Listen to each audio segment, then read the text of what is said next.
presented by rosettabiblia.com.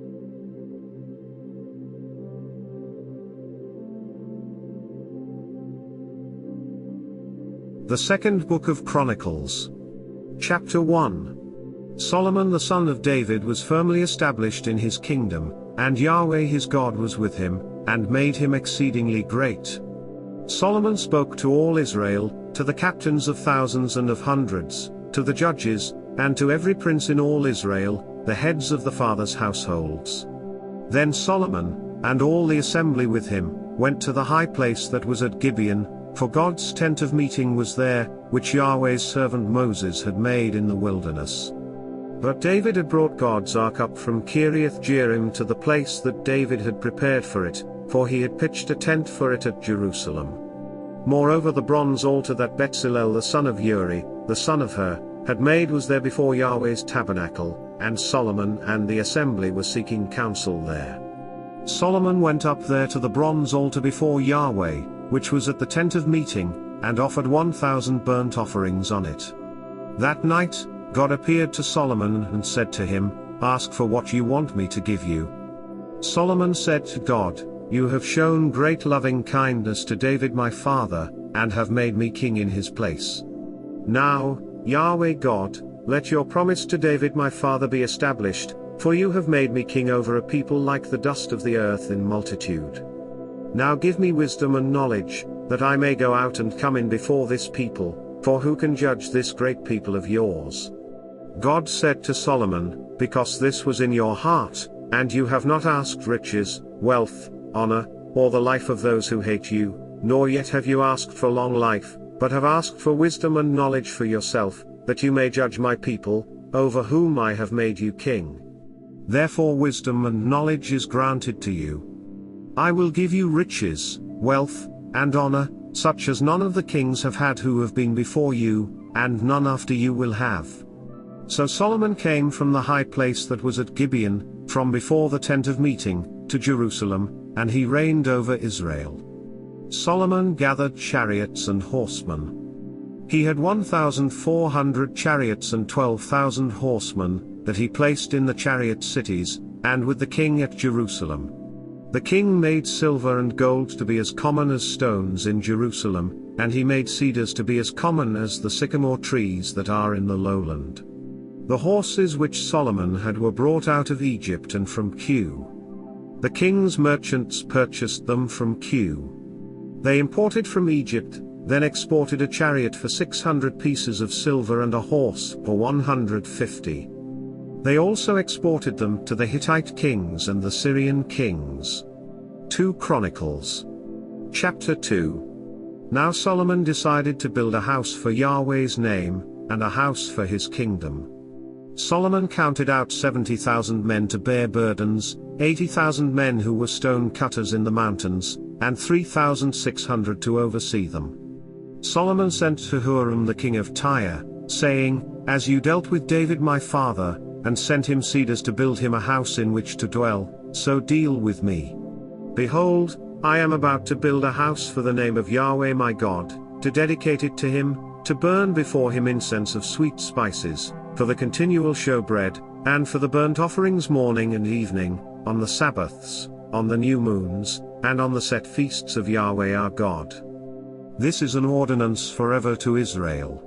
The house which I am building will be great, for our God is greater than all gods. But who is able to build him a house, since heaven and the heaven of heavens can't contain him?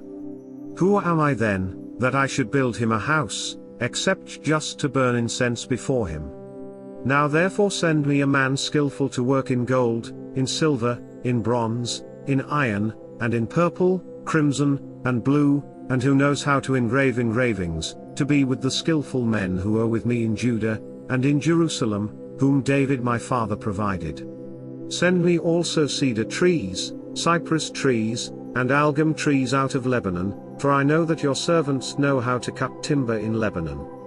Behold, my servants will be with your servants, even to prepare me timber in abundance, for the house which I am about to build will be great and wonderful.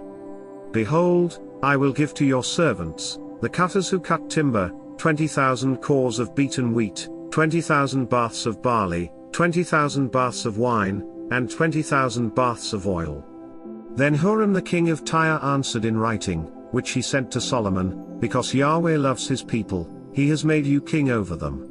Huram continued, Blessed be Yahweh, the God of Israel, who made heaven and earth, who has given to David the king a wise son, endowed with discretion and understanding, who would build a house for Yahweh and a house for his kingdom. Now I have sent a skillful man, endowed with understanding, Huram-Abi, the son of a woman of the daughters of Dan, and his father was a man of Tyre. He is skillful to work in gold, in silver, in bronze, in iron, in stone, in timber, in purple, in blue, in fine linen, and in crimson, also to engrave any kind of engraving and to devise any device, that there may be a place appointed to him with your skillful men, and with the skillful men of my lord David your father. Now therefore, the wheat, the barley, the oil, and the wine which my lord has spoken of, let him send to his servants. And we will cut wood out of Lebanon, as much as you need. We will bring it to you in rafts by sea to Joppa, then you shall carry it up to Jerusalem. Solomon counted all the foreigners who were in the land of Israel, after the census with which David his father had counted them, and they found 153,600.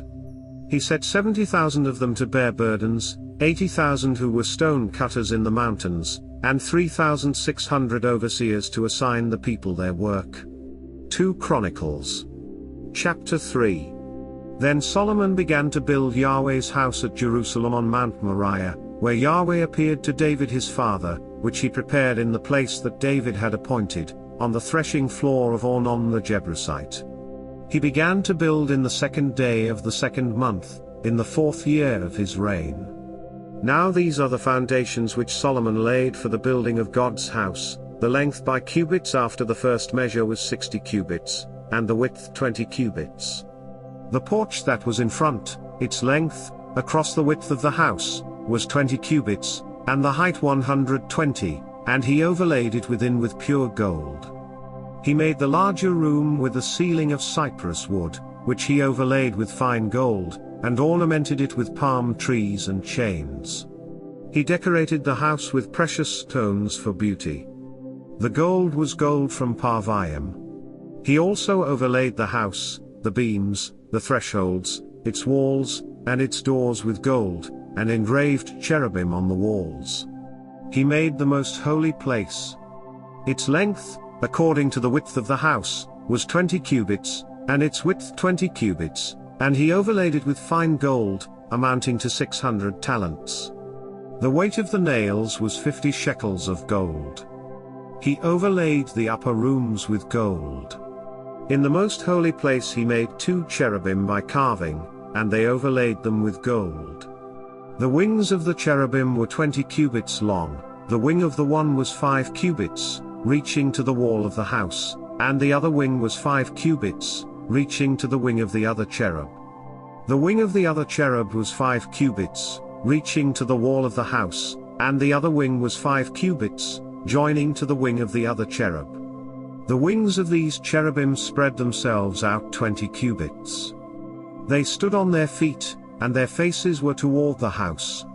He made the veil of blue, purple, crimson, and fine linen, and ornamented it with cherubim. Also he made before the house 2 pillars 35 cubits high, and the capital that was on the top of each of them was 5 cubits. He made chains in the inner sanctuary, and put them on the tops of the pillars, and he made 100 pomegranates, and put them on the chains. He set up the pillars before the temple, one on the right hand and the other on the left, and called the name of that on the right hand Jachin, and the name of that on the left Boaz. 2 Chronicles. Chapter 4. Then he made an altar of bronze, 20 cubits long, 20 cubits wide, and 10 cubits high. Also he made the molten sea of 10 cubits from brim to brim. It was round, 5 cubits high, and 30 cubits in circumference. Under it was the likeness of oxen, which encircled it, for 10 cubits, encircling the sea. The oxen were in 2 rows, cast when it was cast. It stood on 12 oxen, 3 looking toward the north, 3 looking toward the west, 3 looking toward the south, and 3 looking toward the east, and the sea was set on them above, and all their hind quarters were inward. It was a handbreadth thick. Its brim was made like the brim of a cup, like the flower of a lily. It received and held 3,000 baths. He also made 10 basins, and put 5 on the right hand and 5 on the left, to wash in them. The things that belonged to the burnt offering were washed in them, but the sea was for the priests to wash in. He made the 10 lampstands of gold according to the ordinance concerning them, and he set them in the temple, 5 on the right hand and 5 on the left. He made also 10 tables, and placed them in the temple, 5 on the right side and 5 on the left. He made 100 basins of gold. Furthermore he made the court of the priests, the great court, and doors for the court, and overlaid their doors with bronze. He set the sea on the right side of the house eastward, toward the south. Huram made the pots, the shovels, and the basins. So Huram finished doing the work that he did for King Solomon in God's house. The 2 pillars, the bowls, the 2 capitals which were on the top of the pillars, the 2 networks to cover the 2 bowls of the capitals that were on the top of the pillars. And the 400 pomegranates for the 2 networks, 2 rows of pomegranates for each network, to cover the 2 bowls of the capitals that were on the pillars. He also made the bases, and he made the basins on the bases. 1 sea, and the 12 oxen under it. Huram-Abi also made the pots, the shovels, the forks, and all its vessels for King Solomon, for Yahweh's house, of bright bronze. The king cast them in the plain of the Jordan, in the clay ground between Succoth and Zeredah.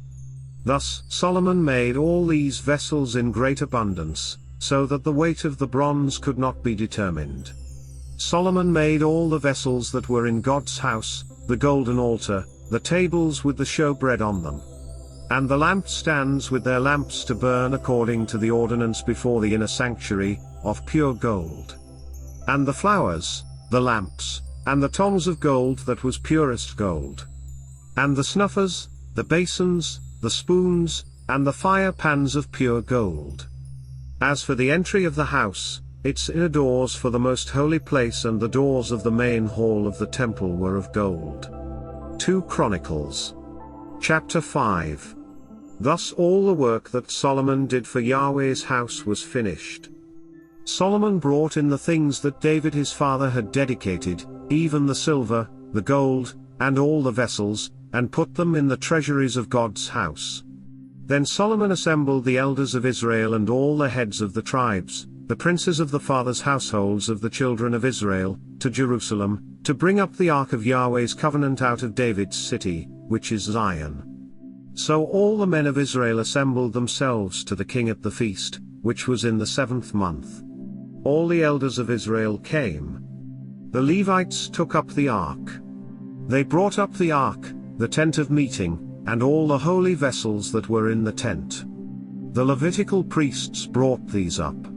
King Solomon and all the congregation of Israel who were assembled to him were before the ark, sacrificing sheep and cattle that could not be counted or numbered for multitude.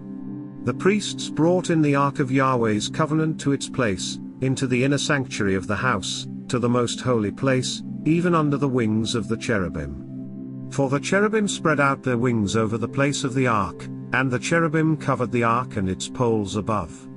The poles were so long that the ends of the poles were seen from the ark in front of the inner sanctuary, but they were not seen outside, and it is there to this day. There was nothing in the ark except the 2 tablets which Moses put there at Horeb, when Yahweh made a covenant with the children of Israel, when they came out of Egypt. When the priests had come out of the holy place, for all the priests who were present had sanctified themselves, and didn't keep their divisions.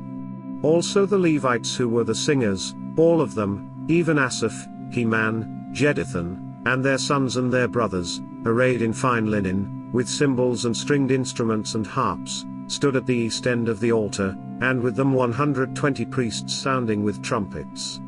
When the trumpeters and singers were as one, to make one sound to be heard in praising and thanking Yahweh, And when they lifted up their voice with the trumpets and cymbals and instruments of music, and praised Yahweh, saying, For he is good, for his loving kindness endures forever.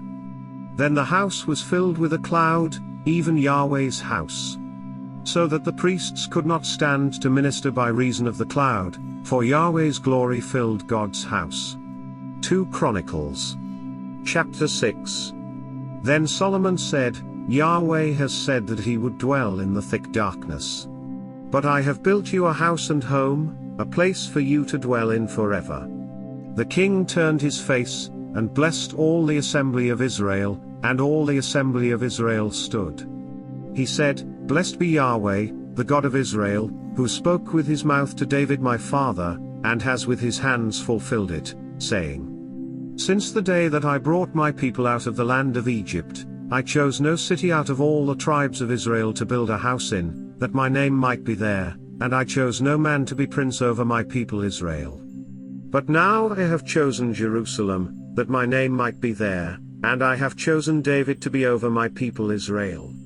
Now it was in the heart of David my father to build a house for the name of Yahweh, the God of Israel. But Yahweh said to David my father, Whereas it was in your heart to build a house for my name, you did well that it was in your heart. Nevertheless you shall not build the house, but your son who will come out of your body, he shall build the house for my name.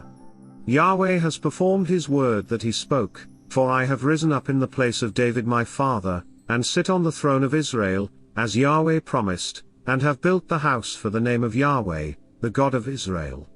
There I have set the ark, in which is Yahweh's covenant, which he made with the children of Israel. He stood before Yahweh's altar in the presence of all the assembly of Israel, and spread out his hands.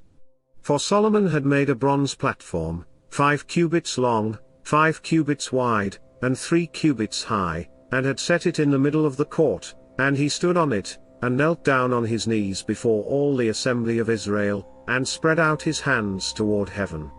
Then he said, Yahweh, the God of Israel, there is no God like you in heaven or on earth, you who keep covenant and loving kindness with your servants who walk before you with all their heart.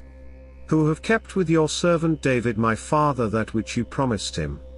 Yes, you spoke with your mouth, and have fulfilled it with your hand, as it is today. Now therefore, Yahweh, the God of Israel, keep with your servant David my father that which you have promised him, saying, There shall not fail you a man in my sight to sit on the throne of Israel, if only your children take heed to their way, to walk in my law as you have walked before me. Now therefore, Yahweh, the God of Israel, let your word be verified, which you spoke to your servant David. But will God indeed dwell with men on the earth? Behold, heaven and the heaven of heavens can't contain you, how much less this house which I have built. Yet have respect for the prayer of your servant and to his supplication, Yahweh my God, to listen to the cry and to the prayer which your servant prays before you. That your eyes may be open toward this house day and night, even toward the place where you have said that you would put your name, to listen to the prayer which your servant will pray toward this place. Listen to the petitions of your servant and of your people Israel, when they pray toward this place. Yes, hear from your dwelling place, even from heaven, and when you hear, forgive.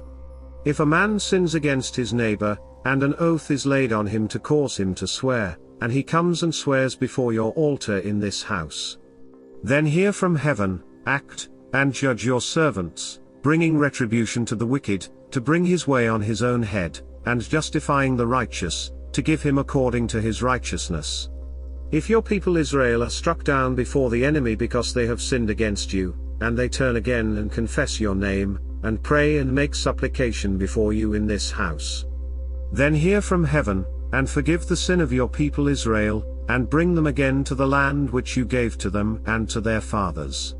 When the sky is shut up and there is no rain because they have sinned against you, if they pray toward this place and confess your name, and turn from their sin when you afflict them, then hear in heaven, and forgive the sin of your servants, your people Israel, when you teach them the good way in which they should walk, and send rain on your land, which you have given to your people for an inheritance.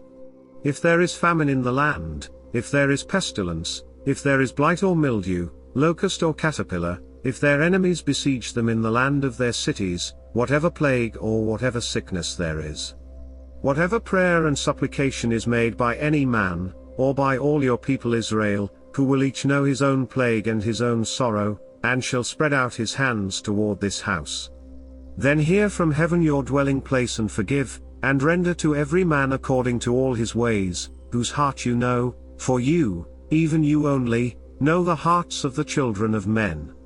That they may fear you, to walk in your ways as long as they live in the land which you gave to our fathers. Moreover, concerning the foreigner, who is not of your people Israel, when he comes from a far country for your great name's sake and your mighty hand and your outstretched arm, when they come and pray toward this house. Then hear from heaven, even from your dwelling place, and do according to all that the foreigner calls to you for, that all the peoples of the earth may know your name and fear you, as do your people Israel, and that they may know that this house which I have built is called by your name. If your people go out to battle against their enemies, by whatever way you send them, and they pray to you toward this city which you have chosen, and the house which I have built for your name, then hear from heaven their prayer and their supplication, and maintain their cause. If they sin against you, for there is no man who doesn't sin, and you are angry with them and deliver them to the enemy, so that they carry them away captive to a land far off or near. Yet if they come to their senses in the land where they are carried captive, and turn again, and make supplication to you in the land of their captivity, saying, We have sinned, we have done perversely, and have dealt wickedly. If they return to you with all their heart and with all their soul in the land of their captivity, where they have been taken captive, and pray toward their land which you gave to their fathers, and the city which you have chosen, and toward the house which I have built for your name, then hear from heaven, even from your dwelling place, their prayer and their petitions, and maintain their cause, and forgive your people who have sinned against you. Now, my God, let, I beg you, your eyes be open, and let your ears be attentive to the prayer that is made in this place. Now therefore arise, Yahweh God, into your resting place, you, and the ark of your strength. Let your priests, Yahweh God, be clothed with salvation, and let your saints rejoice in goodness. Yahweh God, don't turn away the face of your anointed. Remember your loving kindnesses to David your servant. 2 Chronicles. Chapter 7. Now when Solomon had finished praying, fire came down from heaven and consumed the burnt offering and the sacrifices, and Yahweh's glory filled the house. The priests could not enter into Yahweh's house, because Yahweh's glory filled Yahweh's house. All the children of Israel looked on, when the fire came down, and Yahweh's glory was on the house. They bowed themselves with their faces to the ground on the pavement, worshipped, and gave thanks to Yahweh, saying, For he is good, for his loving kindness endures forever. Then the king and all the people offered sacrifices before Yahweh. King Solomon offered a sacrifice of 22,000 head of cattle and 120,000 sheep. So the king and all the people dedicated God's house. The priests stood, according to their positions, the Levites also with instruments of music of Yahweh, which David the king had made to give thanks to Yahweh, when David praised by their ministry, saying, For his loving kindness endures forever.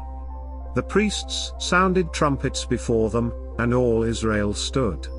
Moreover Solomon made the middle of the court that was before Yahweh's house holy, for there he offered the burnt offerings and the fat of the peace offerings, because the bronze altar which Solomon had made was not able to receive the burnt offering, the meal offering, and the fat. So Solomon held the feast at that time for 7 days, and all Israel with him, a very great assembly, from the entrance of Hamath to the brook of Egypt. On the 8th day, they held a solemn assembly, for they kept the dedication of the altar 7 days, and the feast 7 days. On the 23rd day of the 7th month, he sent the people away to their tents, joyful and glad of heart for the goodness that Yahweh had shown to David, to Solomon, and to Israel his people. Thus Solomon finished Yahweh's house and the king's house, and he successfully completed all that came into Solomon's heart to make in Yahweh's house and in his own house. Then Yahweh appeared to Solomon by night, and said to him, I have heard your prayer, and have chosen this place for myself for a house of sacrifice. If I shut up the sky so that there is no rain, or if I command the locust to devour the land, or if I send pestilence among my people. If my people who are called by my name will humble themselves, pray, seek my face, and turn from their wicked ways, then I will hear from heaven, will forgive their sin, and will heal their land. Now my eyes will be open and my ears attentive to prayer that is made in this place. For now I have chosen and made this house holy, that my name may be there forever, and my eyes and my heart will be there perpetually. As for you, if you will walk before me as David your father walked, and do according to all that I have commanded you, and will keep my statutes and my ordinances, then I will establish the throne of your kingdom, according as I covenanted with David your father, saying, There shall not fail you a man to be ruler in Israel. But if you turn away and forsake my statutes and my commandments which I have set before you, and go and serve other gods and worship them, then I will pluck them up by the roots out of my land which I have given them, and this house, which I have made holy for my name, I will cast out of my sight, and I will make it a proverb and a byword among all peoples. This house, which is so high, everyone who passes by it will be astonished and say, Why has Yahweh done this to this land and to this house? They shall answer, Because they abandoned Yahweh, the God of their fathers, who brought them out of the land of Egypt, and took other gods, worshipped them, and served them. Therefore he has brought all this evil on them. 2 Chronicles. Chapter 8. At the end of 20 years, in which Solomon had built Yahweh's house and his own house, Solomon built the cities which Huram had given to Solomon, and caused the children of Israel to dwell there. Solomon went to Hamath-zobah, and prevailed against it. He built Tadmor in the wilderness, and all the storage cities, which he built in Hamath. Also he built Beth-or on the upper and Beth-or on the lower, fortified cities with walls, gates, and bars. And Baalath, and all the storage cities that Solomon had, and all the cities for his chariots, the cities for his horsemen, and all that Solomon desired to build for his pleasure in Jerusalem, in Lebanon, and in all the land of his dominion. As for all the people who were left of the Hittites, the Amorites, the Perizzites, the Hivites, and the Jebusites, who were not of Israel, of their children who were left after them in the land, whom the children of Israel didn't consume, of them Solomon conscripted forced labor to this day.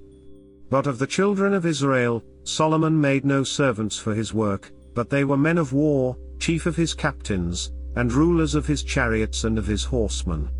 These were the chief officers of King Solomon, even 250, who ruled over the people. Solomon brought up Pharaoh's daughter out of David's city to the house that he had built for her, for he said, My wife shall not dwell in the house of David king of Israel, because the places where Yahweh's ark has come are holy.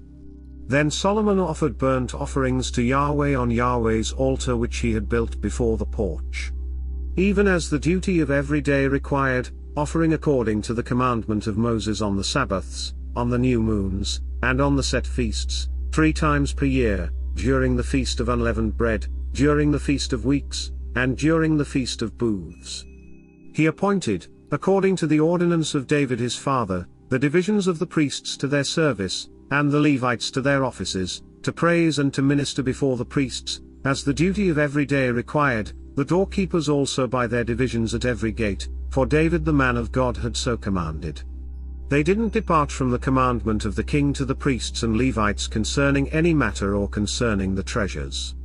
Now all the work of Solomon was accomplished from the day of the foundation of Yahweh's house until it was finished. So Yahweh's house was completed. Then Solomon went to Ezion-Geber and to Eloth, on the seashore in the land of Edom. Huram sent him ships and servants who had knowledge of the sea by the hands of his servants, and they came with the servants of Solomon to Ophir, and brought from there 450 talents of gold, and brought them to King Solomon. 2 Chronicles. Chapter 9. When the Queen of Sheba heard of the fame of Solomon, she came to test Solomon with hard questions at Jerusalem, with a very great caravan, including camels that bore spices, gold in abundance, and precious stones. When she had come to Solomon, she talked with him about all that was in her heart.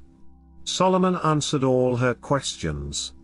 There wasn't anything hidden from Solomon which he didn't tell her. When the Queen of Sheba had seen the wisdom of Solomon, the house that he had built, the food of his table, the seating of his servants, the attendance of his ministers, their clothing, his cupbearers and their clothing, and his ascent by which he went up to Yahweh's house, there was no more spirit in her. She said to the king, "It was a true report that I heard in my own land of your acts and of your wisdom.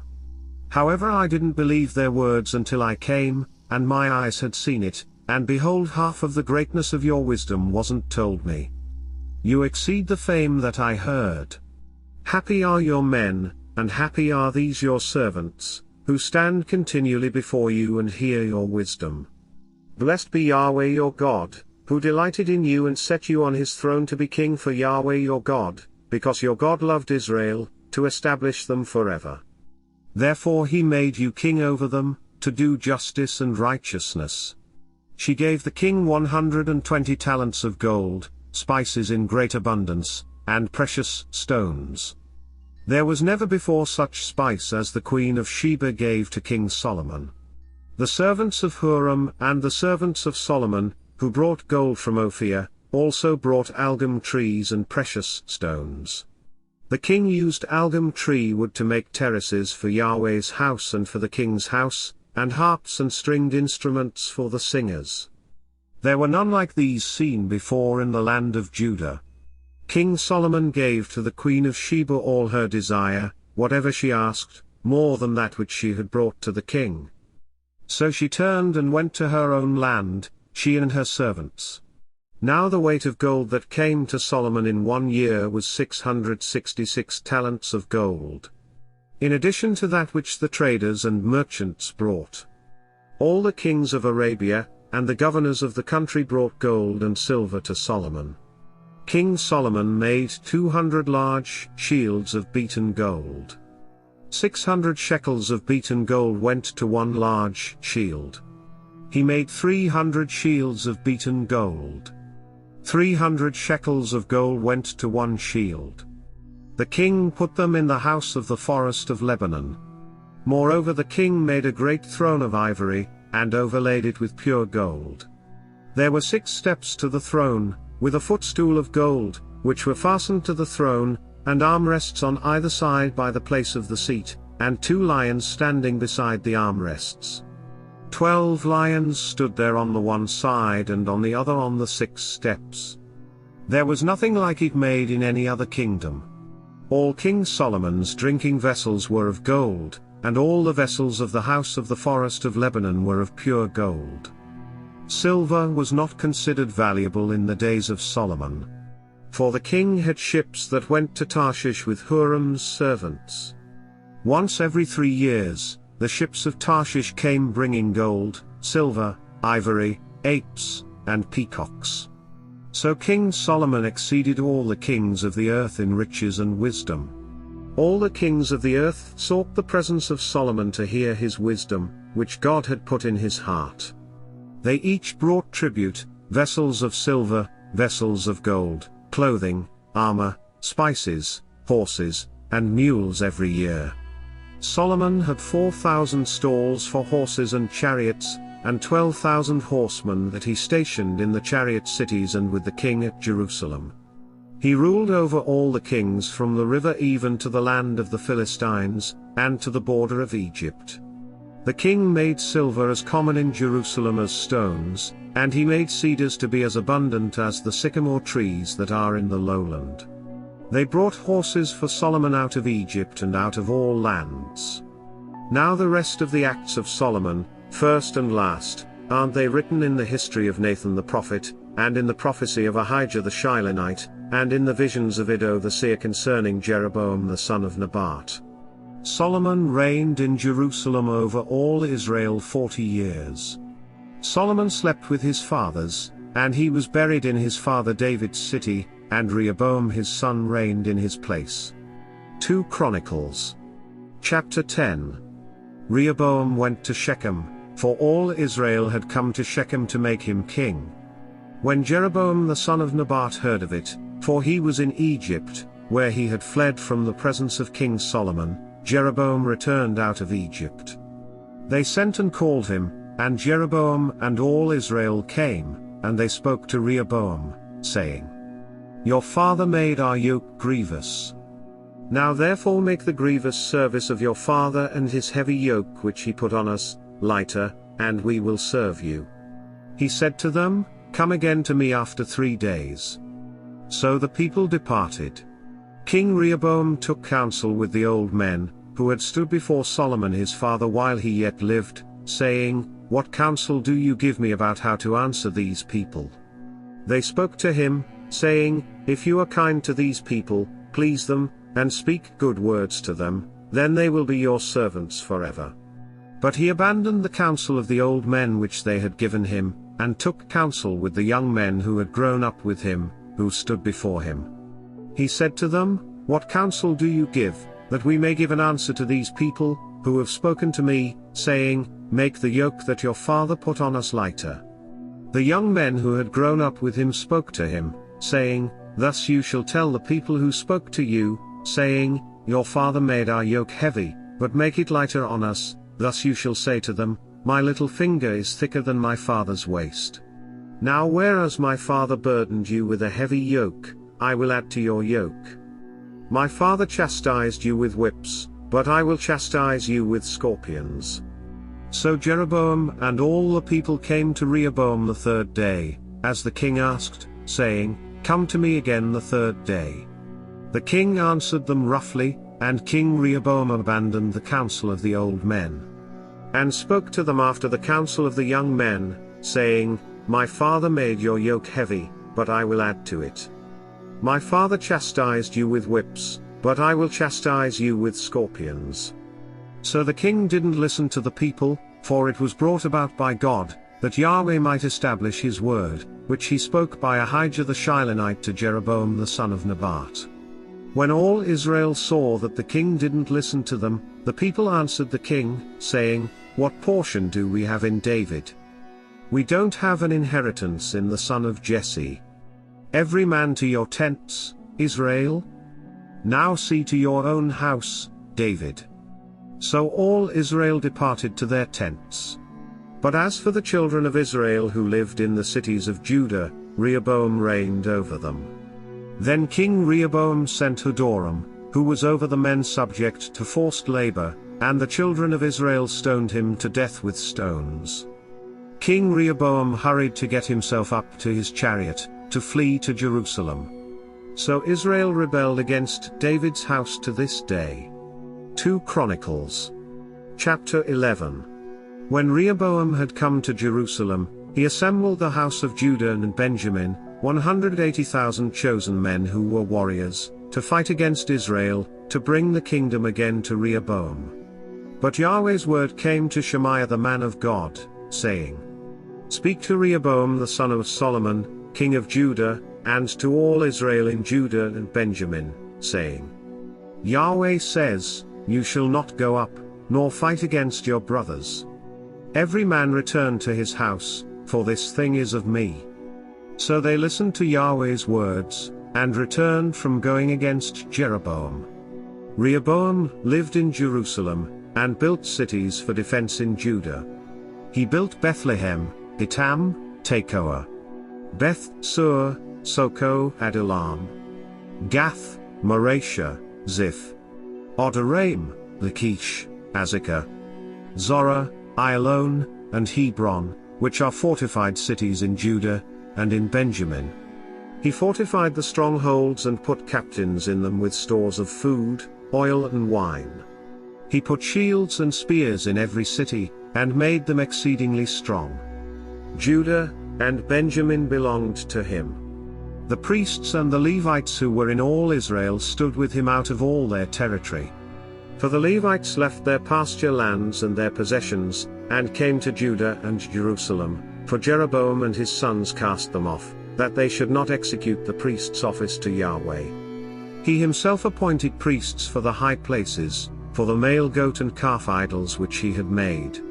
After them, out of all the tribes of Israel, those who set their hearts to seek Yahweh, the God of Israel, came to Jerusalem to sacrifice to Yahweh, the God of their fathers. So they strengthened the kingdom of Judah and made Rehoboam the son of Solomon strong for 3 years, for they walked 3 years in the way of David and Solomon. Rehoboam took a wife for himself, Mahalath the daughter of Jeremoth the son of David and of Abihail the daughter of Eliab the son of Jesse. She bore him sons, Jeush, Shemariah, and Zaham.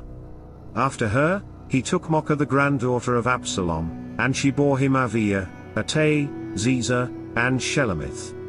Rehoboam loved Maacah the granddaughter of Absalom above all his wives and his concubines, for he took 18 wives and 60 concubines, and became the father of 28 sons and 60 daughters.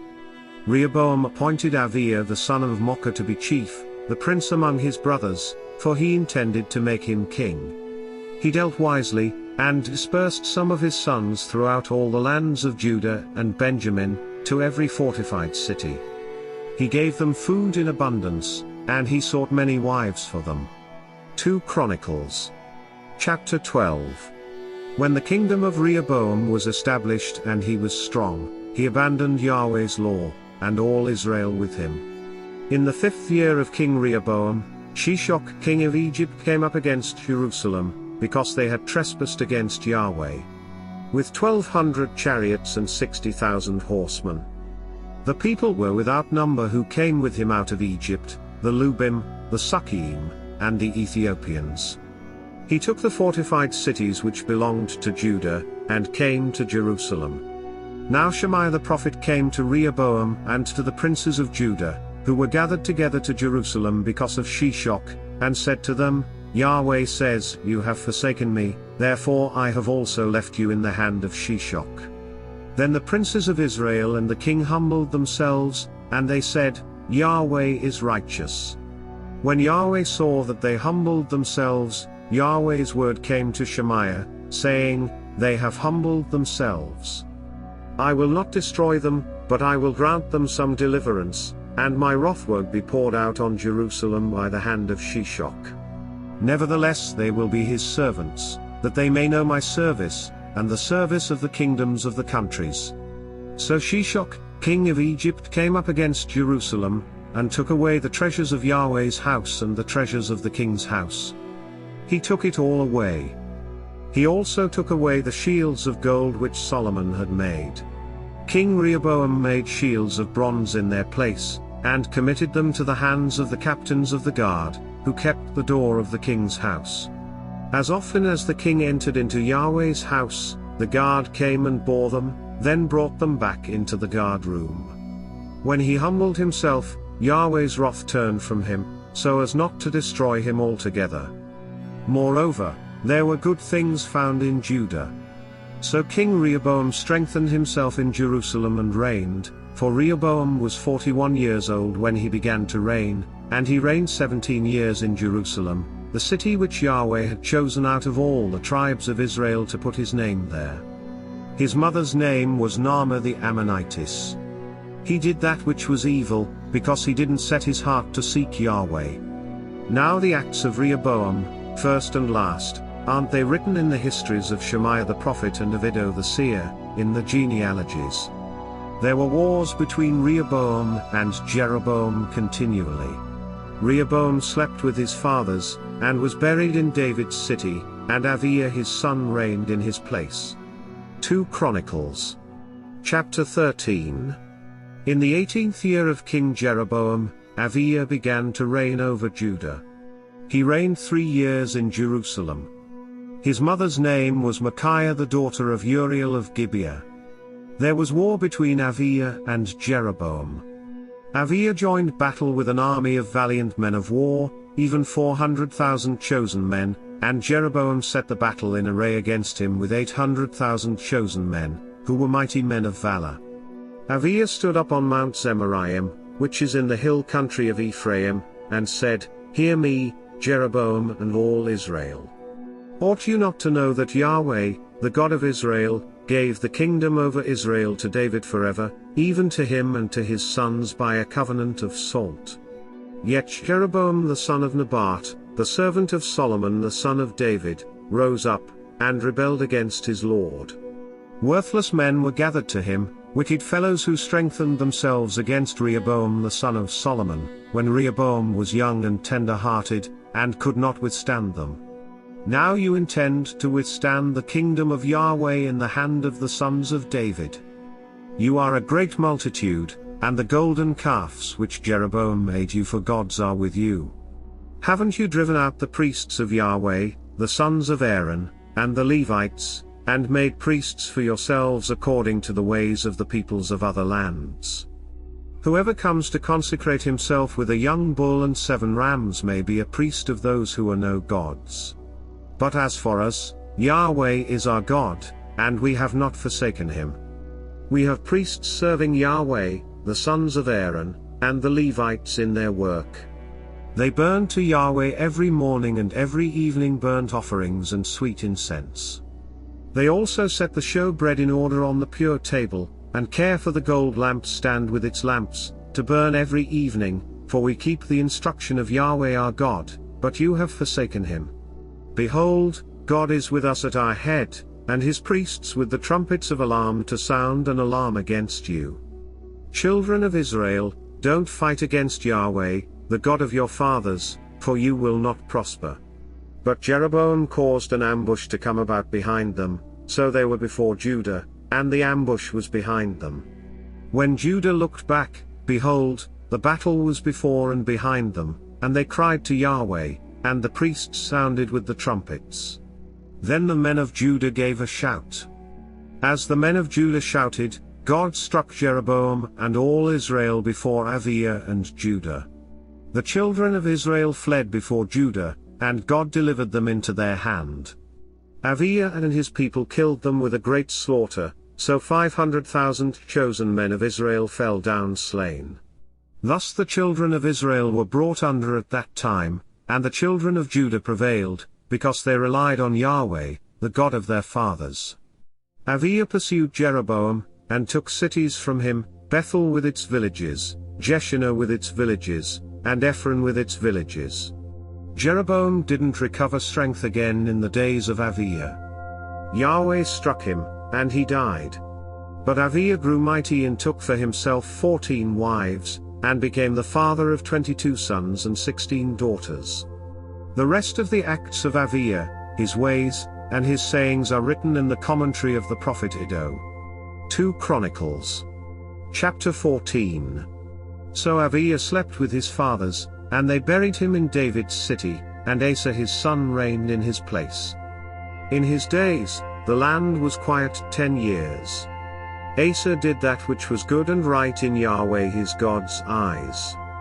For he took away the foreign altars and the high places, broke down the pillars, cut down the Asherah poles, and commanded Judah to seek Yahweh, the God of their fathers, and to obey his law and command. Also he took away out of all the cities of Judah the high places and the sun images, and the kingdom was quiet before him. He built fortified cities in Judah, for the land was quiet, and he had no war in those years, because Yahweh had given him rest. For he said to Judah, Let's build these cities and make walls around them, with towers, gates, and bars. The land is yet before us, because we have sought Yahweh our God. We have sought him, and he has given us rest on every side. So they built and prospered. Asa had an army of 300,000 out of Judah who bore bucklers and spears, and 280,000 out of Benjamin who bore shields and drew bows. All these were mighty men of valor. Zerah the Ethiopian came out against them with an army of 1,000,000 troops and 300 chariots, and he came to Mareshah. Then Asa went out to meet him, and they set the battle in array in the valley of Zephathah at Mareshah. Asa cried to Yahweh his God, and said, Yahweh, there is no one besides you to help, between the mighty and him who has no strength. Help us, Yahweh our God, for we rely on you, and in your name are we come against this multitude. Yahweh, you are our God. Don't let man prevail against you. So Yahweh struck the Ethiopians before Asa and before Judah, and the Ethiopians fled. Asa and the people who were with him pursued them to Gerar. So many of the Ethiopians fell that they could not recover themselves, for they were destroyed before Yahweh and before his army. Judah's army carried away very much booty. They struck all the cities around Gerar, for the fear of Yahweh came on them. They plundered all the cities, for there was much plunder in them. They also struck the tents of those who had livestock, and carried away sheep and camels in abundance, then returned to Jerusalem. 2 Chronicles. Chapter 15. The Spirit of God came on Azariah the son of Oded. He went out to meet Asa, and said to him, Hear me, Asa, and all Judah and Benjamin. Yahweh is with you while you are with him, and if you seek him, he will be found by you, but if you forsake him, he will forsake you. Now for a long time Israel was without the true God, without a teaching priest, and without law. But when in their distress they turned to Yahweh, the God of Israel, and sought him, he was found by them. In those times there was no peace to him who went out, nor to him who came in, but great troubles were on all the inhabitants of the lands. They were broken in pieces, nation against nation, and city against city, for God troubled them with all adversity. But you be strong. Don't let your hands be slack, for your work will be rewarded. When Asa heard these words and the prophecy of Oded the prophet, he took courage, and put away the abominations out of all the land of Judah and Benjamin, and out of the cities which he had taken from the hill country of Ephraim, and he renewed Yahweh's altar that was before Yahweh's porch. He gathered all Judah and Benjamin, and those who lived with them out of Ephraim, Manasseh, and Simeon, for they came to him out of Israel in abundance when they saw that Yahweh his God was with him. So they gathered themselves together at Jerusalem in the 3rd month, in the 15th year of Asa's reign. They sacrificed to Yahweh in that day, of the plunder which they had brought, 700 head of cattle and 7,000 sheep. They entered into the covenant to seek Yahweh, the God of their fathers, with all their heart and with all their soul. And that whoever would not seek Yahweh, the God of Israel, should be put to death, whether small or great, whether man or woman. They swore to Yahweh with a loud voice, with shouting, with trumpets, and with cornets. All Judah rejoiced at the oath, for they had sworn with all their heart and sought him with their whole desire, and he was found by them. Then Yahweh gave them rest all around.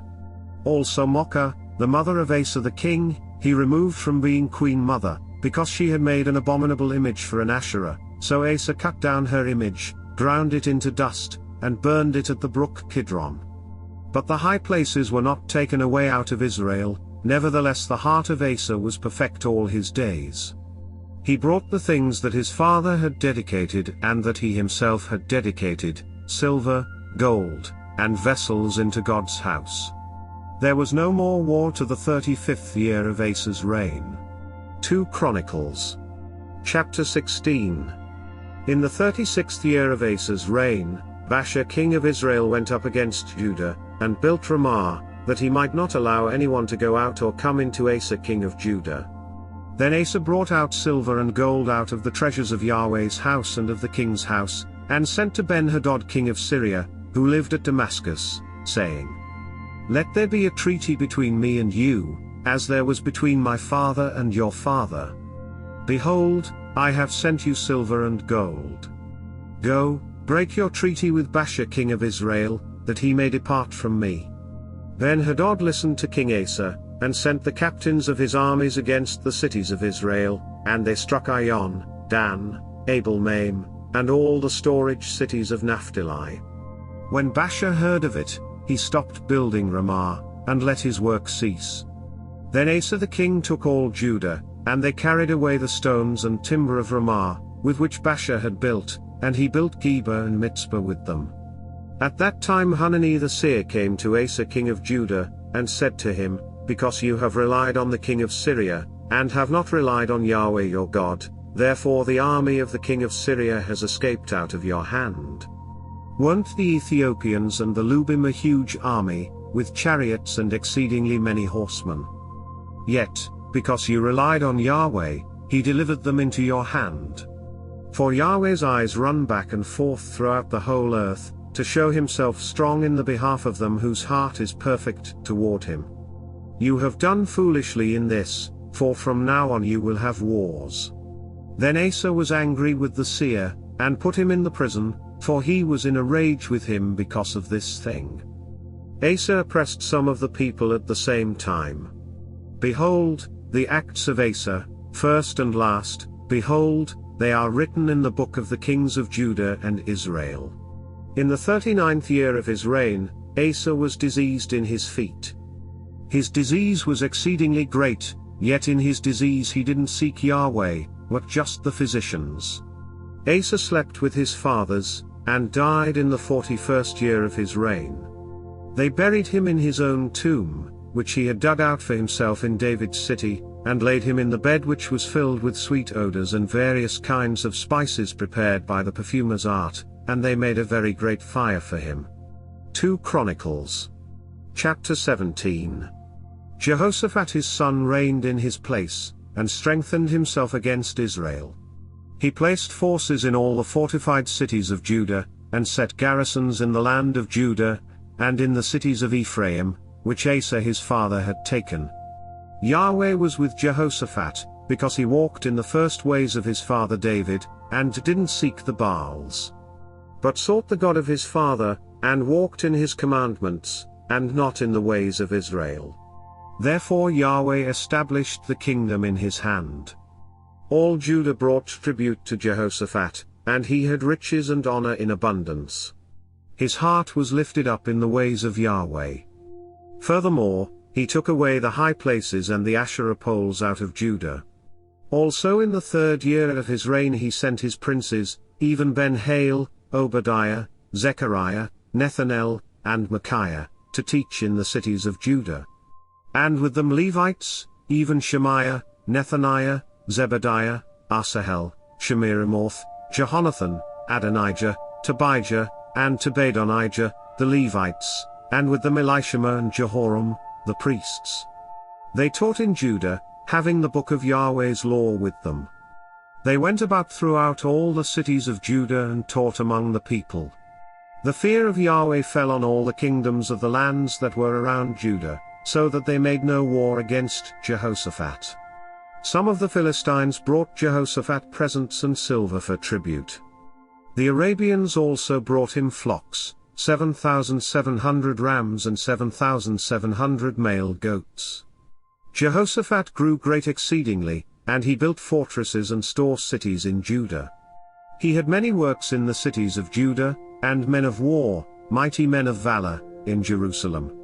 This was the numbering of them according to their fathers' houses: from Judah, the captains of thousands, Adnah the captain, and with him 300,000 mighty men of valor. And next to him Jehohanan the captain, and with him 280,000. And next to him Amasiah the son of Zichri, who willingly offered himself to Yahweh, and with him 200,000 mighty men of valor. From Benjamin, Eliada, a mighty man of valor, and with him 200,000 armed with bow and shield. And next to him Jehozabad, and with him 180,000 ready and prepared for war. These were those who waited on the king, in addition to those whom the king put in the fortified cities throughout all Judah. 2 Chronicles. Chapter 18. Now Jehoshaphat had riches and honor in abundance, and he allied himself with Ahab.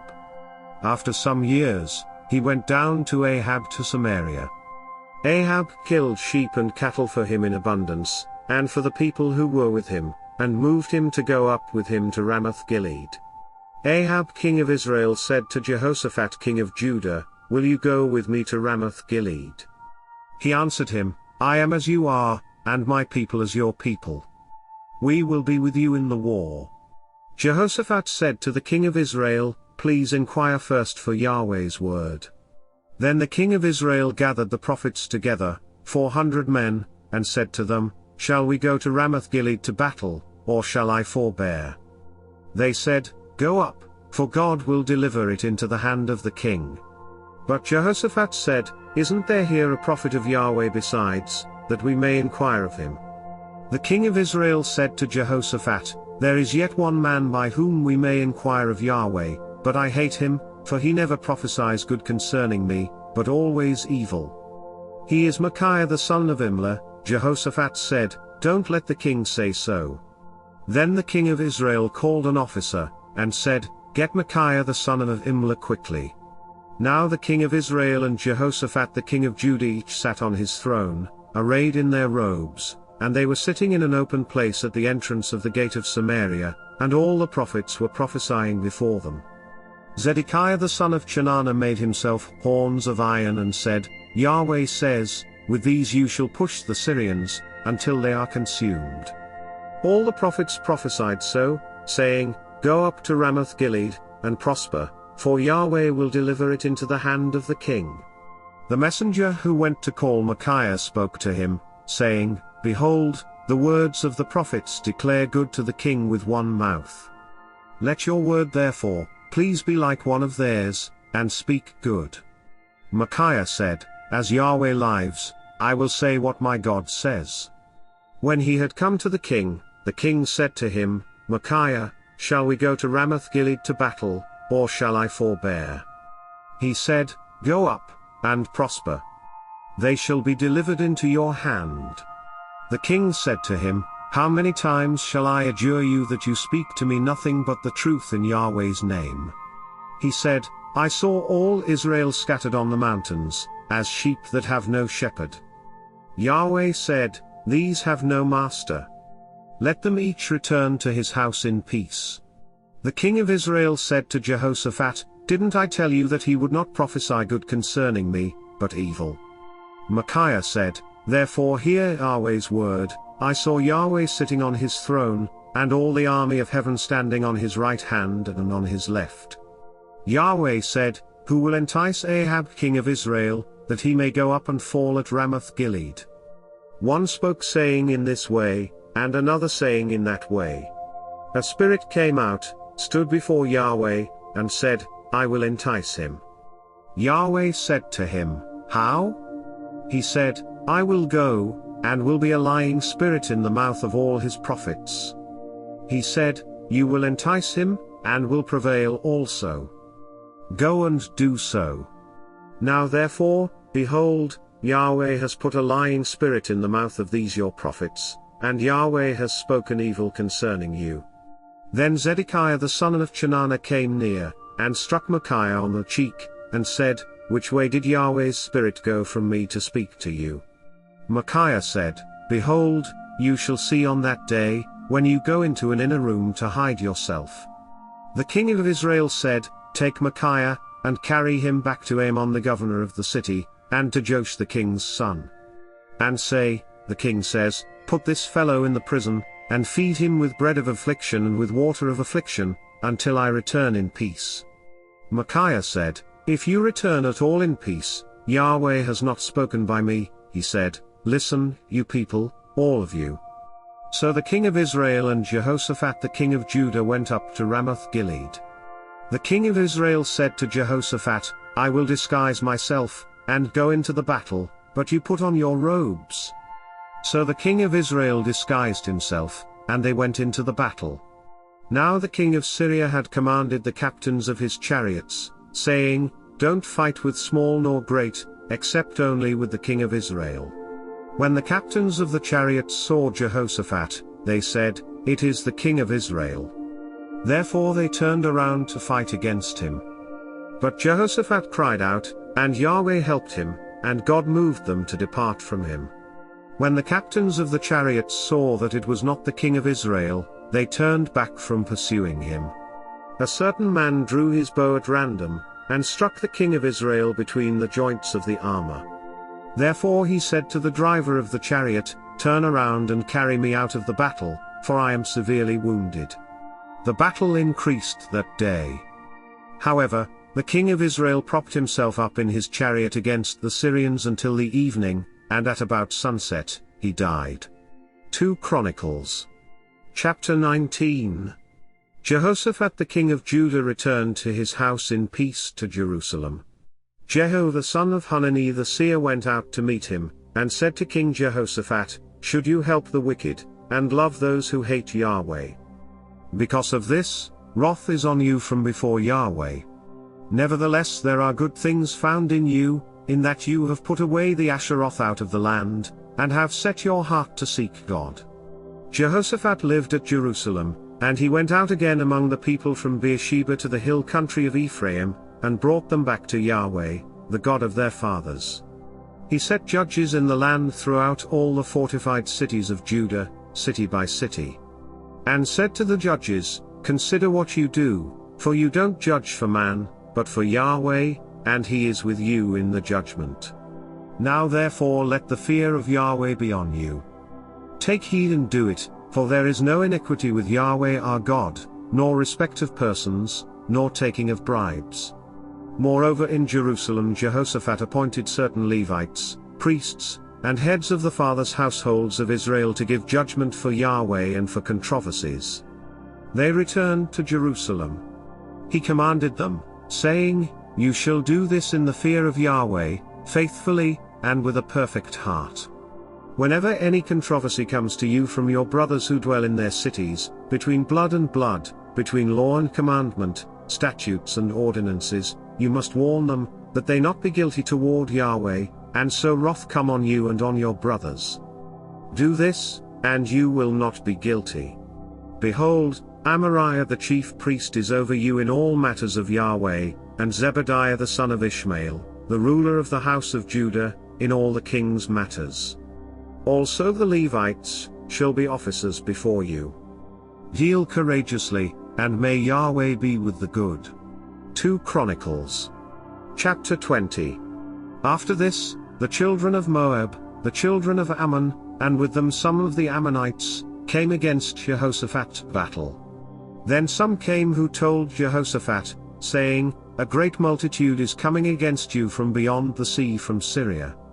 Behold, they are in Hazazon Tamar, that is, En-Gedi." Jehoshaphat was alarmed, and set himself to seek to Yahweh. He proclaimed a fast throughout all Judah. Judah gathered themselves together to seek help from Yahweh. They came out of all the cities of Judah to seek Yahweh. Jehoshaphat stood in the assembly of Judah and Jerusalem, in Yahweh's house, before the new court. And he said, "Yahweh, the God of our fathers, aren't you God in heaven? Aren't you ruler over all the kingdoms of the nations? Power and might are in your hand, so that no one is able to withstand you.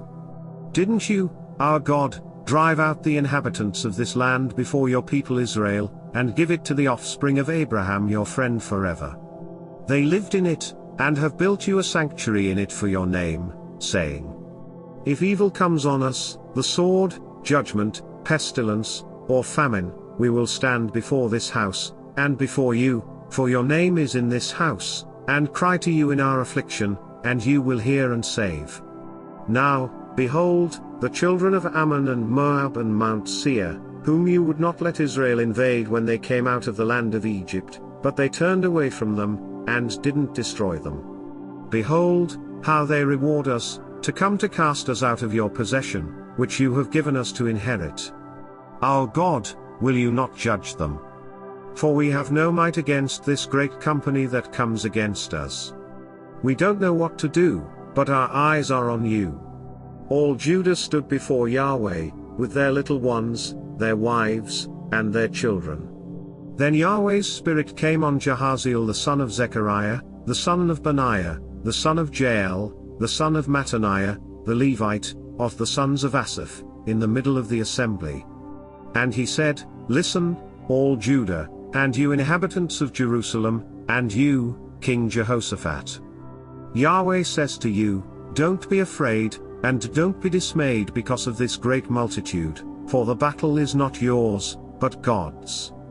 Tomorrow, go down against them. Behold, they are coming up by the ascent of Ziz. You will find them at the end of the valley, before the wilderness of Jeruel. You will not need to fight this battle.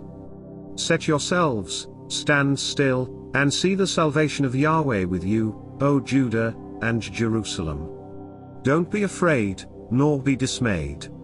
Go out against them tomorrow, for Yahweh is with you." Jehoshaphat bowed his head with his face to the ground, and all Judah and the inhabitants of Jerusalem fell down before Yahweh, worshipping Yahweh. The Levites, of the children of the Kohathites and of the children of the Korahites, stood up to praise Yahweh, the God of Israel, with an exceedingly loud voice. They rose early in the morning and went out into the wilderness of Tekoa. As they went out, Jehoshaphat stood and said, "Listen to me, Judah, and you inhabitants of Jerusalem. Believe in Yahweh your God, so you will be established. Believe his prophets, so you will prosper." When he had taken counsel with the people, he appointed those who were to sing to Yahweh and give praise in holy array as they go out before the army, and say, "Give thanks to Yahweh, for his loving kindness endures forever." When they began to sing and to praise, Yahweh set ambushes against the children of Ammon, Moab, and Mount Seir, who had come against Judah, and they were struck. For the children of Ammon and Moab stood up against the inhabitants of Mount Seir to utterly kill and destroy them. When they had finished the inhabitants of Seir, everyone helped to destroy each other. When Judah came to the place overlooking the wilderness, they looked at the multitude, and behold, they were dead bodies fallen to the earth, and there were none who escaped. When Jehoshaphat and his people came to take their plunder, they found among them in abundance both riches and dead bodies with precious jewels, which they stripped off for themselves, more than they could carry away. They took plunder for 3 days, it was so much. On the 4th day, they assembled themselves in Berakah Valley, for there they blessed Yahweh. Therefore the name of that place was called Berakah Valley to this day. Then they returned, every man of Judah and Jerusalem, with Jehoshaphat in front of them, to go again to Jerusalem with joy, for Yahweh had made them to rejoice over their enemies. They came to Jerusalem with stringed instruments, harps, and trumpets to Yahweh's house. The fear of God was on all the kingdoms of the countries when they heard that Yahweh fought against the enemies of Israel. So the realm of Jehoshaphat was quiet, for his God gave him rest all around. So Jehoshaphat reigned over Judah. He was 35 years old when he began to reign. He reigned 25 years in Jerusalem. His mother's name was Azubah the daughter of Shilhi. He walked in the way of Asa his father, and didn't turn away from it, doing that which was right in Yahweh's eyes. However, the high places were not taken away, and the people had still not set their hearts on the God of their fathers. Now the rest of the acts of Jehoshaphat, first and last, behold, they are written in the history of Jehu the son of Hanani, which is included in the book of the kings of Israel. After this, Jehoshaphat king of Judah joined himself with Ahaziah king of Israel. The same did very wickedly. He joined himself with him to make ships to go to Tarshish. They made the ships in Ezion-Geber. Then Eleazar the son of Dodavahu of Mareshah prophesied against Jehoshaphat, saying, "Because you have joined yourself with Ahaziah, Yahweh has destroyed your works." The ships were wrecked, so that they were not able to go to Tarshish. 2 Chronicles. Chapter 21. Jehoshaphat slept with his fathers, and was buried with his fathers in David's city, and Jehoram his son reigned in his place. He had brothers, the sons of Jehoshaphat, Azariah, Jehiel, Zechariah, Azariah, Michael, and Shephatiah. All these were the sons of Jehoshaphat king of Israel. Their father gave them great gifts of silver, of gold, and of precious things, with fortified cities in Judah, but he gave the kingdom to Jehoram, because he was the firstborn. Now when Jehoram had risen up over the kingdom of his father, and had strengthened himself, he killed all his brothers with the sword, and also some of the princes of Israel. Jehoram was 32 years old when he began to reign, and he reigned 8 years in Jerusalem. He walked in the way of the kings of Israel, as did Ahab's house, for he had Ahab's daughter as his wife. He did that which was evil in Yahweh's sight. However, Yahweh would not destroy David's house, because of the covenant that he had made with David, and as he promised to give a lamp to him and to his children always. In his days Edom revolted from under the hand of Judah, and made a king over themselves. Then Jehoram went there with his captains and all his chariots with him. He rose up by night and struck the Edomites who surrounded him, along with the captains of the chariots.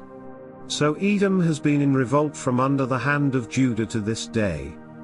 Then Libnah revolted at the same time from under his hand, because he had forsaken Yahweh, the God of his fathers. Moreover, he made high places in the mountains of Judah, and made the inhabitants of Jerusalem play the prostitute, and led Judah astray. A letter came to him from Elijah the prophet, saying, Yahweh, the God of David your father, says, because you have not walked in the ways of Jehoshaphat your father, nor in the ways of Asa king of Judah, but have walked in the way of the kings of Israel, and have made Judah and the inhabitants of Jerusalem to play the prostitute like Ahab's house did, and also have slain your brothers of your father's house, who were better than yourself.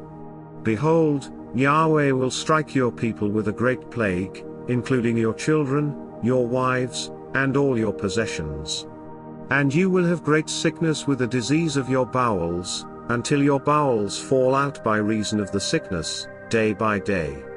Yahweh stirred up against Jehoram the spirit of the Philistines and of the Arabians who were beside the Ethiopians. And they came up against Judah, broke into it, and carried away all the possessions that were found in the king's house, including his sons and his wives, so that there was no son left to him except Jehoahaz, the youngest of his sons. After all this Yahweh struck him in his bowels with an incurable disease. In process of time, at the end of 2 years, his bowels fell out by reason of his sickness, and he died of severe diseases. His people made no burning for him, like the burning of his fathers. He was 32 years old when he began to reign, and he reigned in Jerusalem 8 years. He departed with no one's regret. They buried him in David's city, but not in the tombs of the kings. 2 Chronicles. Chapter 22. The inhabitants of Jerusalem made Ahaziah his youngest son king in his place, because the band of men who came with the Arabians to the camp had slain all the oldest. So Ahaziah the son of Jehoram king of Judah reigned. Ahaziah was 42 years old when he began to reign, and he reigned 1 year in Jerusalem. His mother's name was Athaliah the daughter of Omri.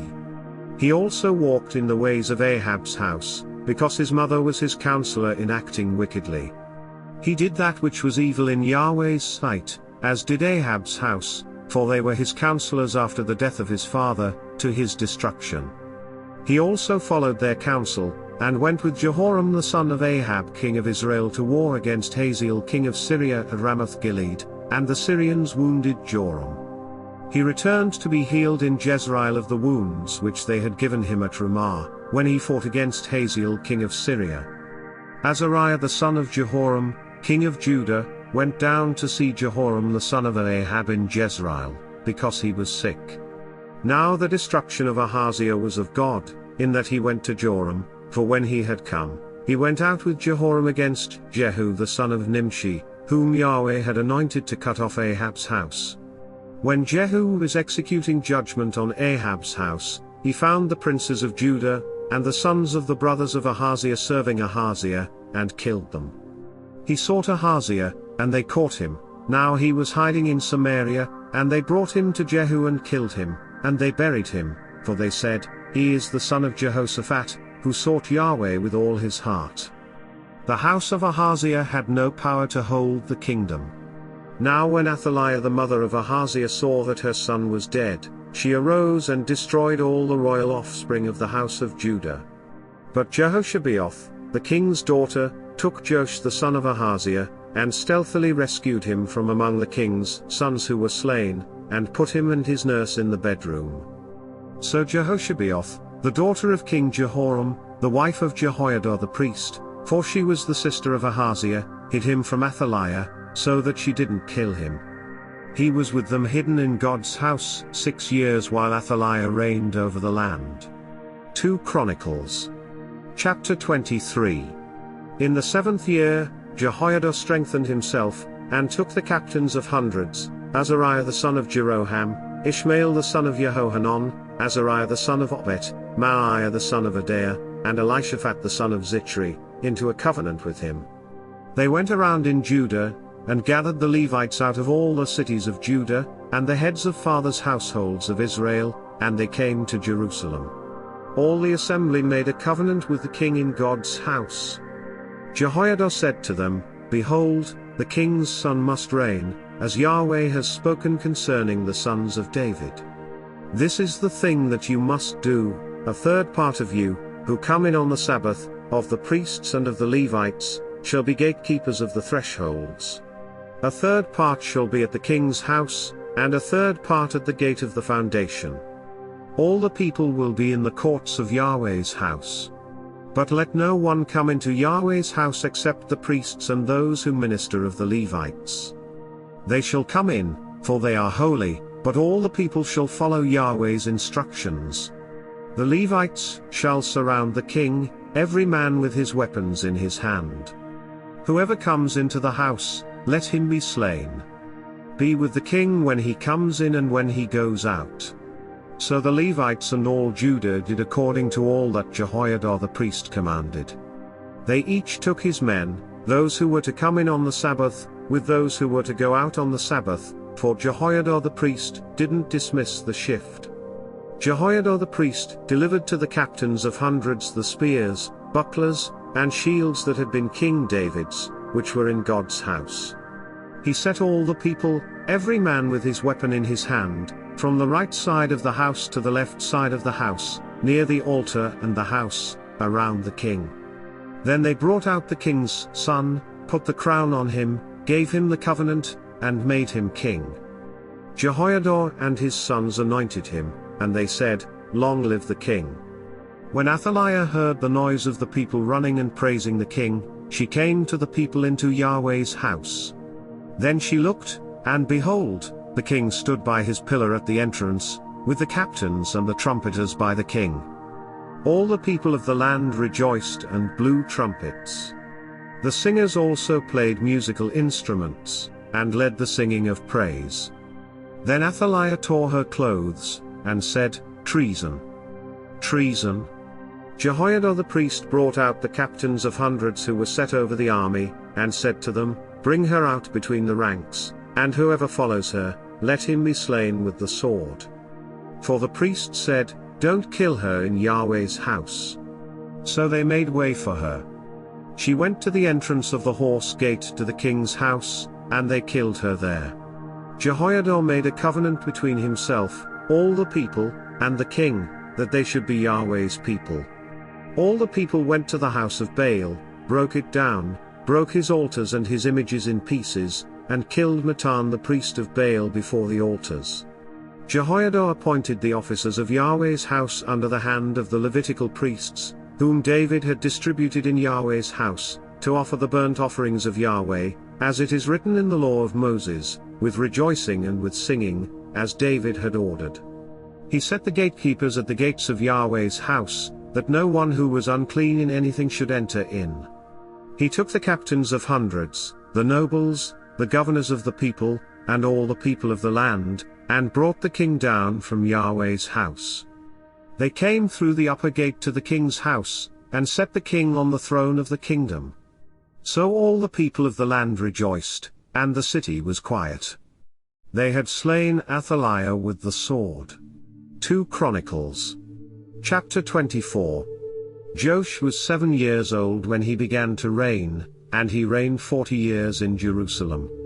His mother's name was Zoeys, of Beersheba.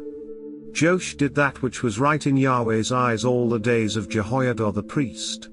Jehoiada took for him 2 wives, and he became the father of sons and daughters.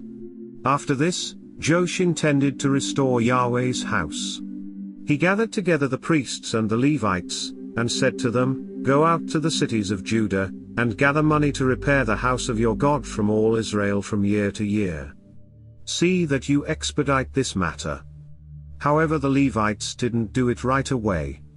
The king called for Jehoiada the chief, and said to him, Why haven't you required of the Levites to bring in the tax of Moses the servant of Yahweh, and of the assembly of Israel, out of Judah and out of Jerusalem, for the tent of the testimony? For the sons of Athaliah, that wicked woman, had broken up God's house, and they also gave all the dedicated things of Yahweh's house to the Baals. So the king commanded, and they made a chest, and set it outside at the gate of Yahweh's house. They made a proclamation through Judah and Jerusalem, to bring in for Yahweh the tax that Moses the servant of God laid on Israel in the wilderness. All the princes and all the people rejoiced, and brought in, and cast into the chest, until they had filled it. Whenever the chest was brought to the king's officers by the hand of the Levites, and when they saw that there was much money, the king's scribe and the chief priest's officer came and emptied the chest, and took it, and carried it to its place again. Thus they did day by day, and gathered money in abundance. The king and Jehoiada gave it to those who did the work of the service of Yahweh's house. They hired masons and carpenters to restore Yahweh's house, and also those who worked iron and bronze to repair Yahweh's house. So the workmen worked, and the work of repairing went forward in their hands. They set up God's house as it was designed, and strengthened it. When they had finished, they brought the rest of the money before the king and Jehoiada, from which were made vessels for Yahweh's house, even vessels with which to minister and to offer, including spoons and vessels of gold and silver. They offered burnt offerings in Yahweh's house continually all the days of Jehoiada. But Jehoiada grew old, and was full of days, and he died. He was 130 years old when he died. They buried him in David's city among the kings, because he had done good in Israel, and toward God and his house. Now after the death of Jehoiada, the princes of Judah came and bowed down to the king. Then the king listened to them. They abandoned the house of Yahweh, the God of their fathers, and served the Asherah poles and the idols, so wrath came on Judah and Jerusalem for this their guiltiness. Yet he sent prophets to them to bring them again to Yahweh, and they testified against them, but they would not listen. The Spirit of God came on Zechariah the son of Jehoiada the priest, and he stood above the people, and said to them, God says, why do you disobey Yahweh's commandments, so that you can't prosper? Because you have forsaken Yahweh, he has also forsaken you. They conspired against him, and stoned him with stones at the commandment of the king in the court of Yahweh's house. Thus Joash the king didn't remember the kindness which Jehoiada his father had done to him, but killed his son. When he died, he said, may Yahweh look at it, and repay it. At the end of the year, the army of the Syrians came up against him. They came to Judah and Jerusalem, and destroyed all the princes of the people from among the people, and sent all their plunder to the king of Damascus. For the army of the Syrians came with a small company of men, and Yahweh delivered a very great army into their hand, because they had forsaken Yahweh, the God of their fathers. So they executed judgment on Joash. When they had departed from him, for they left him seriously wounded, his own servants conspired against him for the blood of the sons of Jehoiada the priest, and killed him on his bed, and he died. They buried him in David's city, but they didn't bury him in the tombs of the kings. These are those who conspired against him, Zabad the son of Shimeath the Ammonitess and Jehozabad the son of Shimrith the Moabitess. Now concerning his sons, the greatness of the burdens laid on him, and the rebuilding of God's house, behold, they are written in the commentary of the book of the kings. Amaziah his son reigned in his place. 2 Chronicles. Chapter 25. Amaziah was 25 years old when he began to reign, and he reigned 29 years in Jerusalem. His mother's name was Jehoadan, of Jerusalem. He did that which was right in Yahweh's eyes, but not with a perfect heart.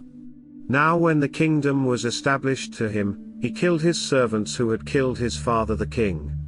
But he didn't put their children to death, but did according to that which is written in the law in the book of Moses, as Yahweh commanded, saying, the fathers shall not die for the children, neither shall the children die for the fathers, but every man shall die for his own sin. Moreover Amaziah gathered Judah together and ordered them according to their fathers' houses, under captains of thousands and captains of hundreds, even all Judah and Benjamin. He counted them from 20 years old and upward, and found that there were 300,000 chosen men, able to go out to war, who could handle spear and shield. He also hired 100,000 mighty men of valor out of Israel for 100 talents of silver. A man of God came to him, saying, O king, don't let the army of Israel go with you, for Yahweh is not with Israel, with all the children of Ephraim. But if you will go, take action, and be strong for the battle. God will overthrow you before the enemy, for God has power to help, and to overthrow. Amaziah said to the man of God, But what shall we do for the 100 talents which I have given to the army of Israel? The man of God answered, Yahweh is able to give you much more than this. Then Amaziah separated them, the army that had come to him out of Ephraim, to go home again. Therefore their anger was greatly kindled against Judah, and they returned home in fierce anger. Amaziah took courage, and led his people out and went to the valley of Salt, and struck 10,000 of the children of Seir. The children of Judah carried away 10,000 alive, and brought them to the top of the rock, and threw them down from the top of the rock, so that they all were broken in pieces. But the men of the army whom Amaziah sent back, that they should not go with him to battle, fell on the cities of Judah from Samaria even to Beth-oron, and struck of them 3,000, and took much plunder. Now after Amaziah had come from the slaughter of the Edomites, he brought the gods of the children of Seir, and set them up to be his gods, and bowed down himself before them and burned incense to them. Therefore Yahweh's anger burned against Amaziah, and he sent to him a prophet who said to him, Why have you sought after the gods of the people, which have not delivered their own people out of your hand? As he talked with him, the king said to him, Have we made you one of the king's counselors? Stop. Why should you be struck down? Then the prophet stopped, and said, I know that God has determined to destroy you, because you have done this and have not listened to my counsel. Then Amaziah king of Judah consulted his advisers, and sent to Joash, the son of Jehoahaz, the son of Jehu, king of Israel, saying, Come. Let's look one another in the face. Joash king of Israel sent to Amaziah king of Judah, saying, The thistle that was in Lebanon sent to the cedar that was in Lebanon, saying, Give your daughter to my son as his wife. Then a wild animal, that was in Lebanon passed by and trampled down the thistle. You say to yourself that you have struck Edom, and your heart lifts you up to boast. Now stay at home. Why should you meddle with trouble, that you should fall, even you and Judah with you? But Amaziah would not listen, for it was of God, that he might deliver them into the hand of their enemies, because they had sought after the gods of Edom. So Joash king of Israel went up, and he and Amaziah king of Judah looked one another in the face at Beth-shemesh, which belongs to Judah. Judah was defeated by Israel, so every man fled to his tent. Joash king of Israel took Amaziah king of Judah, the son of Joash the son of Jehoahaz, at Beth-shemesh and brought him to Jerusalem, and broke down the wall of Jerusalem from the gate of Ephraim to the corner gate, 400 cubits. He took all the gold and silver, and all the vessels that were found in God's house with Obed-Edom, and the treasures of the king's house, and the hostages, and returned to Samaria. Amaziah the son of Joash, king of Judah, lived for 15 years after the death of Joash, son of Jehoahaz, king of Israel. Now the rest of the acts of Amaziah, first and last, behold, aren't they written in the book of the kings of Judah and Israel? Now from the time that Amaziah turned away from following Yahweh, they made a conspiracy against him in Jerusalem. He fled to Lachish, but they sent after him to Lachish and killed him there. They brought him on horses and buried him with his fathers in the city of Judah. 2 Chronicles. Chapter 26. All the people of Judah took Uzziah, who was 16 years old, and made him king in the place of his father Amaziah. He built Eloth and restored it to Judah. After that the king slept with his fathers. Uzziah was 16 years old when he began to reign, and he reigned 52 years in Jerusalem. His mother's name was Chileah, of Jerusalem. He did that which was right in Yahweh's eyes, according to all that his father Amaziah had done. He set himself to seek God in the days of Zechariah, who had understanding in the vision of God, and as long as he sought Yahweh, God made him prosper. He went out and fought against the Philistines, and broke down the wall of Gath, the wall of Jabneh, and the wall of Ashdod, and he built cities in the country of Ashdod, and among the Philistines. God helped him against the Philistines, and against the Arabians who lived in Gur-baal, and the Maonim. The Ammonites gave tribute to Uzziah. His name spread abroad even to the entrance of Egypt, for he grew exceedingly strong. Moreover, Uzziah built towers in Jerusalem at the corner gate, at the valley gate, and at the turning of the wall, and fortified them. He built towers in the wilderness, and dug out many cisterns, for he had much livestock, both in the lowlands and in the plains. He had farmers and vineyard keepers in the mountains and in the fruitful fields, for he loved farming.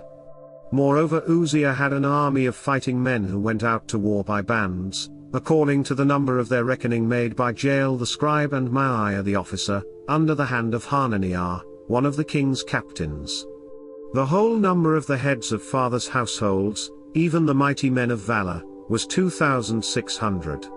Under their hand was an army, 307,500, who made war with mighty power, to help the king against the enemy. Uzziah prepared for them, even for all the army, shields, spears, helmets, coats of mail, bows, and stones for slinging. In Jerusalem, he made devices, invented by skillful men, to be on the towers and on the battlements, with which to shoot arrows and great stones. His name spread far abroad, because he was marvelously helped until he was strong. But when he was strong, his heart was lifted up, so that he did corruptly, and he trespassed against Yahweh his God, for he went into Yahweh's temple to burn incense on the altar of incense. Azariah the priest went in after him, and with him 80 priests of Yahweh, who were valiant men. They resisted Uzziah the king, and said to him, "It isn't for you, Uzziah, to burn incense to Yahweh, but for the priests the sons of Aaron, who are consecrated to burn incense. Go out of the sanctuary, for you have trespassed. It will not be for your honor from Yahweh God." Then Uzziah was angry. He had a censer in his hand to burn incense, and while he was angry with the priests, the leprosy broke out on his forehead before the priests in Yahweh's house, beside the altar of incense. Azariah the chief priest and all the priests looked at him, and behold, he was leprous in his forehead, and they thrust him out quickly from there. Indeed, he himself also hurried to go out, because Yahweh had struck him.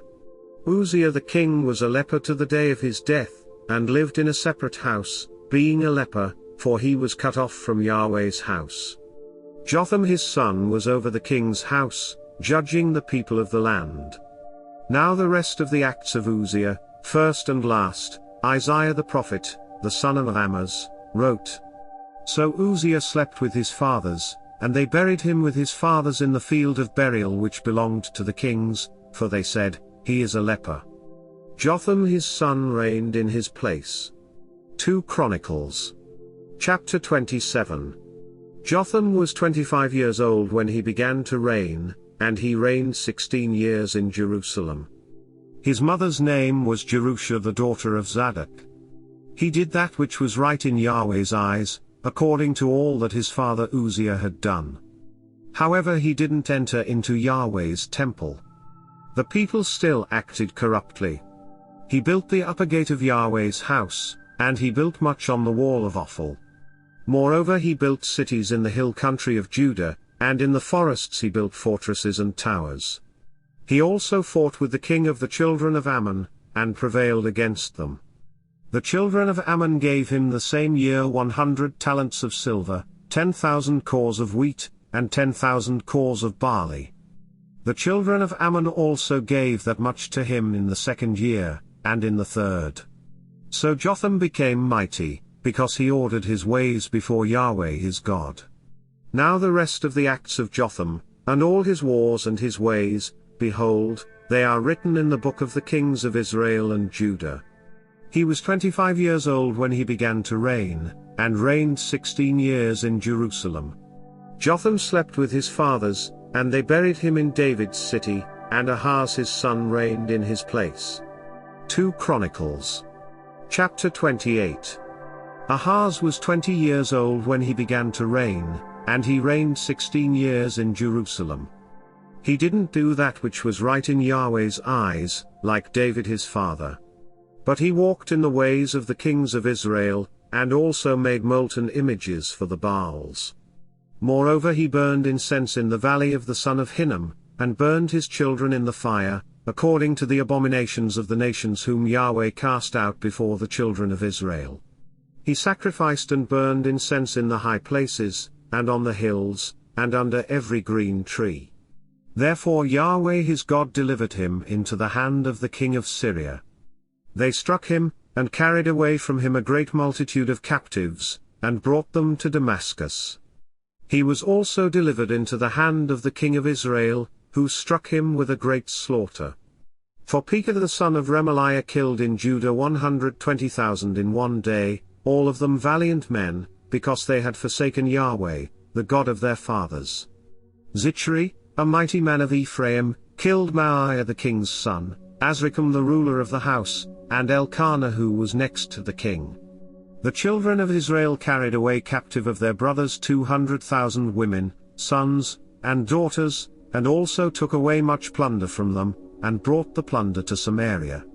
But a prophet of Yahweh was there, whose name was Oded, and he went out to meet the army that came to Samaria, and said to them, Behold, because Yahweh, the God of your fathers, was angry with Judah, he has delivered them into your hand, and you have slain them in a rage which has reached up to heaven. Now you intend to degrade the children of Judah, and Jerusalem as male and female slaves for yourselves. Aren't there even with you trespasses of your own against Yahweh your God? Now hear me therefore, and send back the captives that you have taken captive from your brothers, for the fierce wrath of Yahweh is on you. Then some of the heads of the children of Ephraim, Azariah the son of Johanan, Berechiah the son of Meshillemoth, Jehiskiah the son of Shallum, and Amasa the son of Hadlai, stood up against those who came from the war. And said to them, You must not bring in the captives here, for you intend that which will bring on us a trespass against Yahweh, to add to our sins and to our guilt, for our guilt is great, and there is fierce wrath against Israel. So the armed men left the captives and the plunder before the princes and all the assembly. The men who have been mentioned by name rose up and took the captives, and with the plunder clothed all who were naked among them, dressed them, gave them sandals, gave them something to eat and to drink, anointed them, carried all the feeble of them on donkeys, and brought them to Jericho, the city of palm trees, to their brothers. Then they returned to Samaria. At that time King Ahaz sent to the kings of Assyria to help him. For again the Edomites had come and struck Judah, and carried away captives. The Philistines also had invaded the cities of the lowland, and of the south of Judah, and had taken Beth-Shemesh, Ayalon, Gederoth, Soko with its villages, Timnah with its villages, and also Gimzo and its villages, and they lived there. For Yahweh brought Judah low because of Ahaz king of Israel, because he acted without restraint in Judah, and trespassed severely against Yahweh. Tilgath-Pilneser king of Assyria came to him and gave him trouble, but didn't strengthen him. For Ahaz took away a portion out of Yahweh's house, and out of the house of the king and of the princes and gave it to the king of Assyria, but it didn't help him. In the time of his distress, he trespassed yet more against Yahweh, this same King Ahaz. For he sacrificed to the gods of Damascus which had defeated him. He said, Because the gods of the kings of Syria helped them, I will sacrifice to them, that they may help me. But they were the ruin of him and of all Israel. Ahaz gathered together the vessels of God's house, cut the vessels of God's house in pieces, and shut up the doors of Yahweh's house, and he made himself altars in every corner of Jerusalem. In every city of Judah he made high places to burn incense to other gods, and provoked Yahweh, the God of his fathers, to anger. Now the rest of his acts, and all his ways, first and last, behold, they are written in the book of the kings of Judah and Israel. Ahaz slept with his fathers, and they buried him in the city, even in Jerusalem, because they didn't bring him into the tombs of the kings of Israel, and Hezekiah his son reigned in his place. 2 Chronicles. Chapter 29. Hezekiah began to reign when he was 25 years old, and he reigned 29 years in Jerusalem. His mother's name was Aviah, the daughter of Zechariah. He did that which was right in Yahweh's eyes, according to all that David his father had done. In the first year of his reign, in the first month, he opened the doors of Yahweh's house and repaired them. He brought in the priests and the Levites and gathered them together into the wide place on the east. And said to them, "Listen to me, you Levites. Now sanctify yourselves, and sanctify the house of Yahweh, the God of your fathers, and carry the filthiness out of the holy place.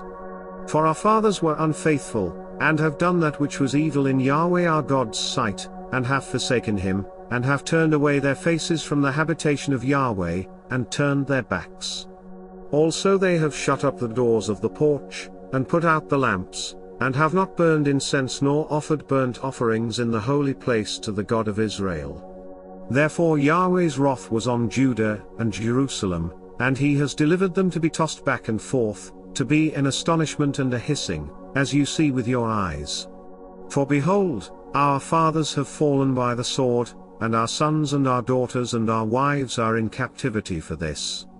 Now it is in my heart to make a covenant with Yahweh, the God of Israel, that his fierce anger may turn away from us. My sons, don't be negligent now, for Yahweh has chosen you to stand before him, to minister to him, and that you should be his ministers and burn incense." Then the Levites arose, Mahath, the son of Amasai, and Joel the son of Azariah, of the sons of the Kohathites, and of the sons of Merari, Kish the son of Abdi, and Azariah the son of Jehalelel, and of the Gershonites, Yoah the son of Zimmah, and Eden the son of Yoah. And of the sons of Elizaphan, Shimri and Jewel, and of the sons of Asaph, Zechariah and Mattaniah. And of the sons of Heman, Jehuel and Shimei, and of the sons of Jeduthun, Shemaiah, and Uziel. They gathered their brothers, sanctified themselves, and went in, according to the commandment of the king by Yahweh's words, to cleanse Yahweh's house. The priests went into the inner part of Yahweh's house to cleanse it, and brought out all the uncleanness that they found in Yahweh's temple into the court of Yahweh's house. The Levites took it from there to carry it out to the brook Kidron. Now they began on the first day of the first month to sanctify, and on the 8th day of the month they came to Yahweh's porch. They sanctified Yahweh's house in 8 days, and on the 16th day of the first month they finished. Then they went into Hezekiah the king within the palace and said, "We have cleansed all Yahweh's house, including the altar of burnt offering with all its vessels, and the table of showbread with all its vessels.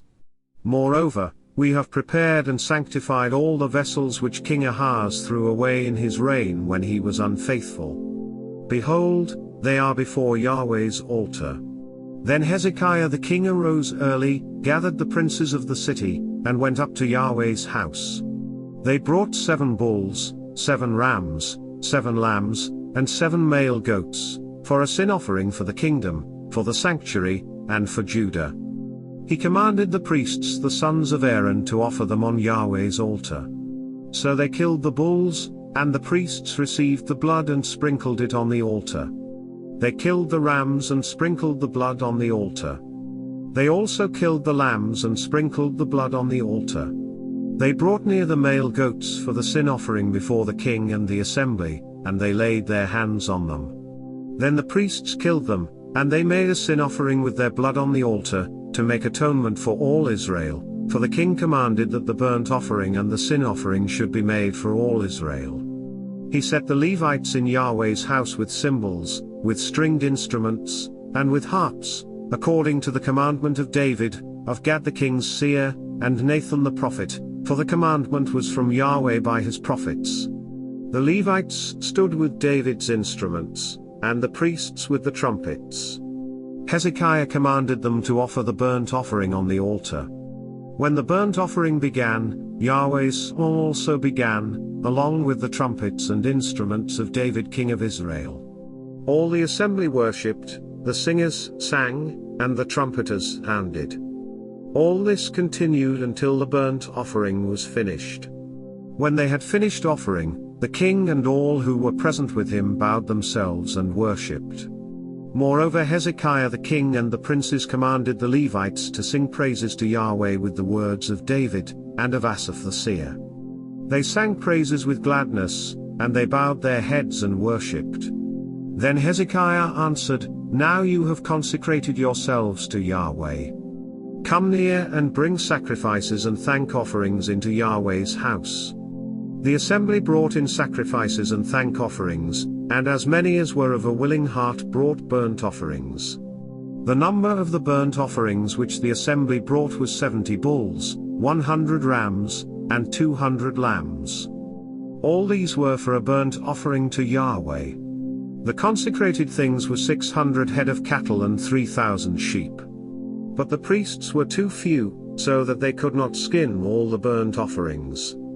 Therefore their brothers the Levites helped them until the work was ended, and until the priests had sanctified themselves, for the Levites were more upright in heart to sanctify themselves than the priests. Also the burnt offerings were in abundance, with the fat of the peace offerings and with the drink offerings for every burnt offering. So the service of Yahweh's house was set in order. Hezekiah and all the people rejoiced because of that which God had prepared for the people, for the thing was done suddenly. 2 Chronicles. Chapter 30. Hezekiah sent to all Israel and Judah, and wrote letters also to Ephraim and Manasseh, that they should come to Yahweh's house at Jerusalem, to keep the Passover to Yahweh, the God of Israel. For the king had taken counsel with his princes and all the assembly in Jerusalem to keep the Passover in the 2nd month. For they could not keep it at that time, because the priests had not sanctified themselves in sufficient number, and the people had not gathered themselves together to Jerusalem. The thing was right in the eyes of the king and of all the assembly. So they established a decree to make proclamation throughout all Israel, from Beersheba even to Dan, that they should come to keep the Passover to Yahweh, the God of Israel, at Jerusalem, for they had not kept it in great numbers in the way it is written.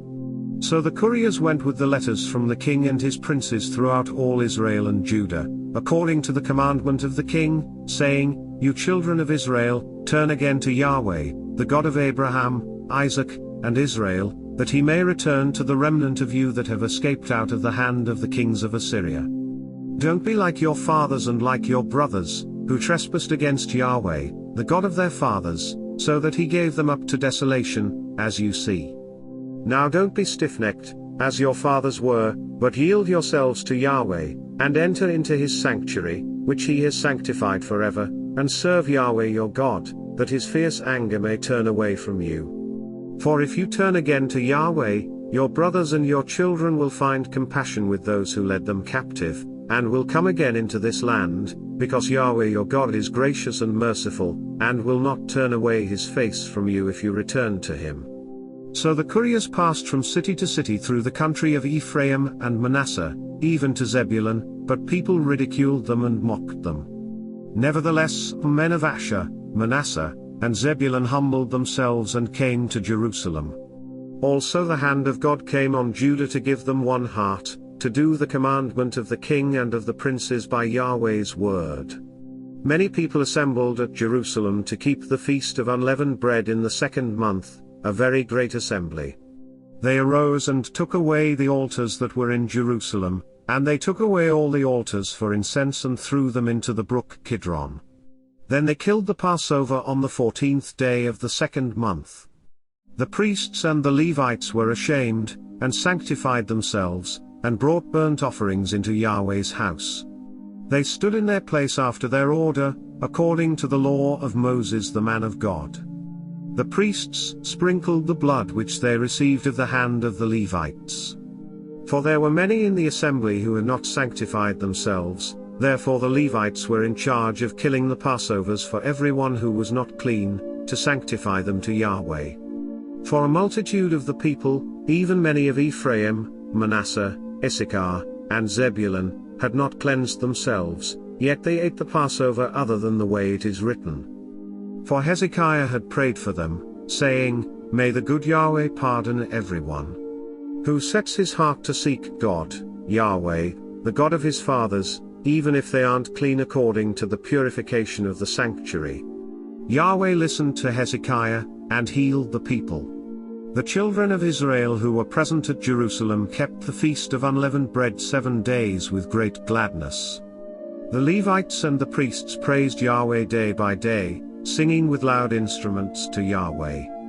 Hezekiah spoke encouragingly to all the Levites, who had good understanding in the service of Yahweh. So they ate throughout the feast for the 7 days, offering sacrifices of peace offerings and making confession to Yahweh, the God of their fathers. The whole assembly took counsel to keep another 7 days, and they kept another 7 days with gladness. For Hezekiah king of Judah gave to the assembly for offerings 1,000 bulls and 7,000 sheep, and the princes gave to the assembly 1,000 bulls and 10,000 sheep, and a great number of priests sanctified themselves.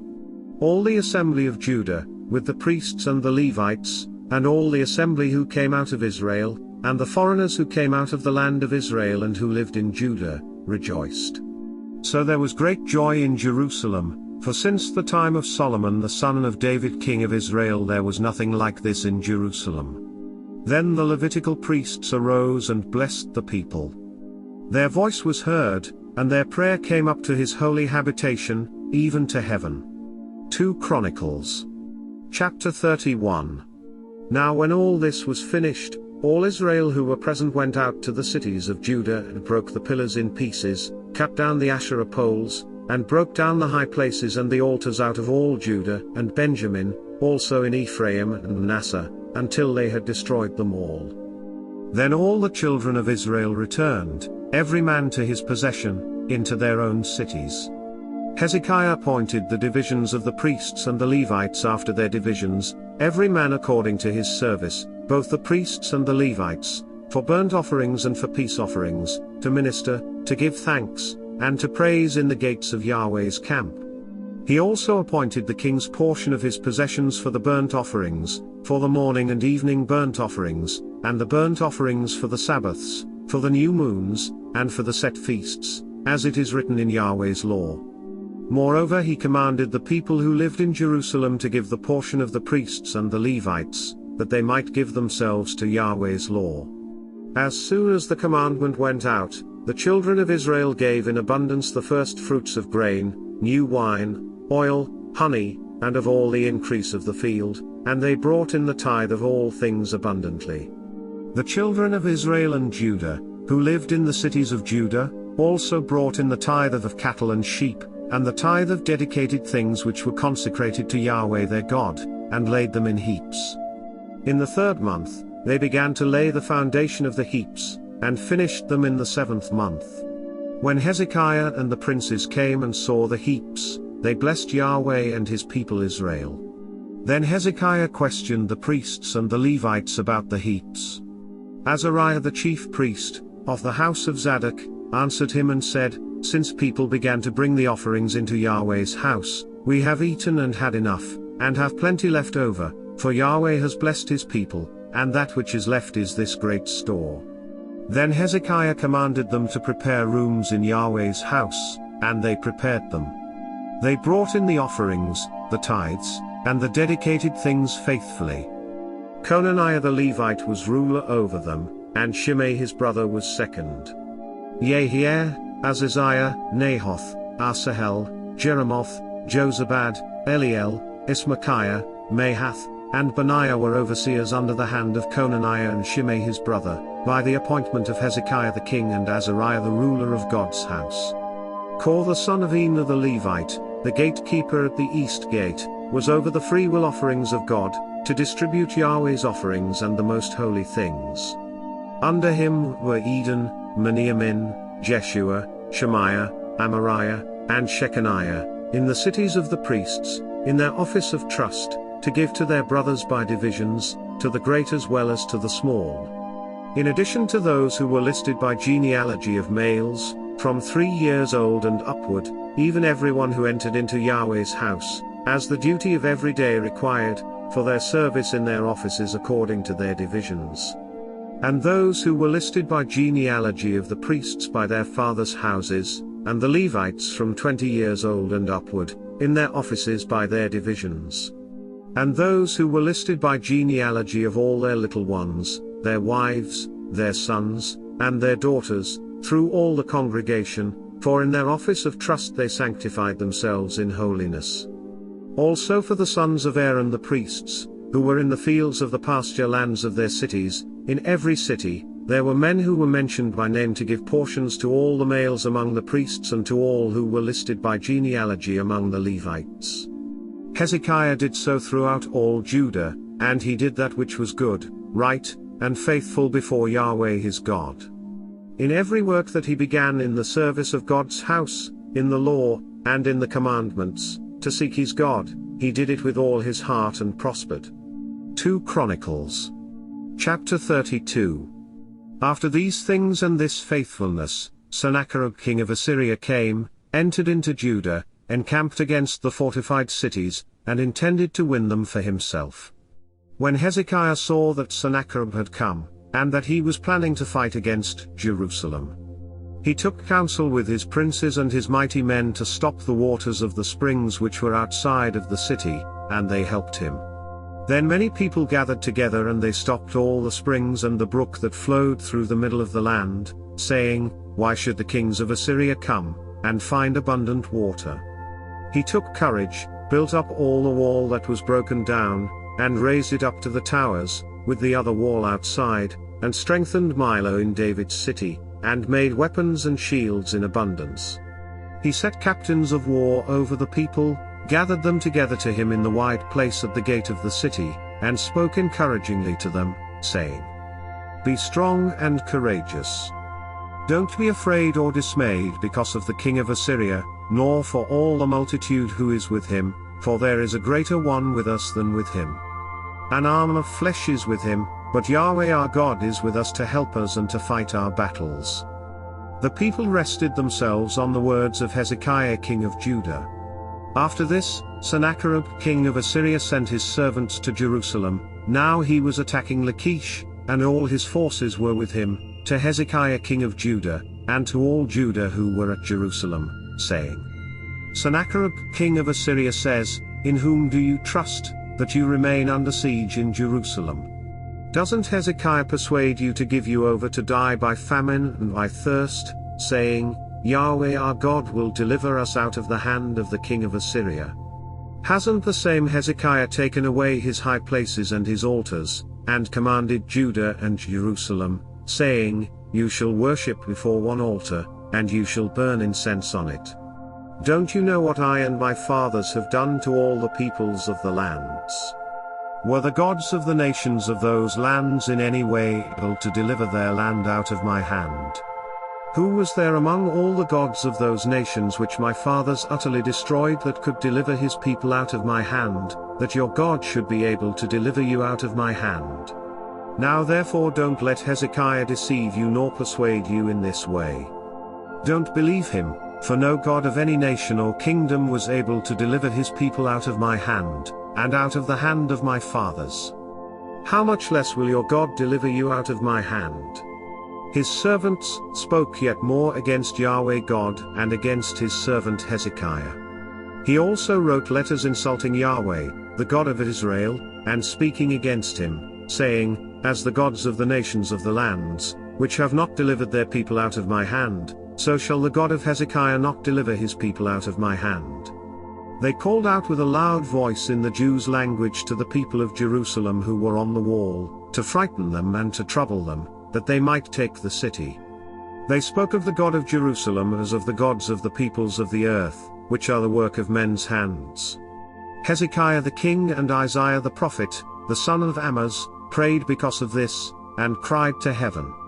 Yahweh sent an angel, who cut off all the mighty men of valor, the leaders, and captains in the camp of the king of Assyria. So he returned with shame of face to his own land. When he had come into the house of his God, those who came out of his own body killed him there with the sword. Thus Yahweh saved Hezekiah, and the inhabitants of Jerusalem from the hand of Sennacherib the king of Assyria, and from the hand of all others, and guided them on every side. Many brought gifts to Yahweh to Jerusalem, and precious things to Hezekiah king of Judah, so that he was exalted in the sight of all nations from then on. In those days Hezekiah was terminally ill, and he prayed to Yahweh, and he spoke to him, and gave him a sign. But Hezekiah didn't reciprocate appropriate to the benefit done for him, because his heart was lifted up. Therefore there was wrath on him, Judah, and Jerusalem.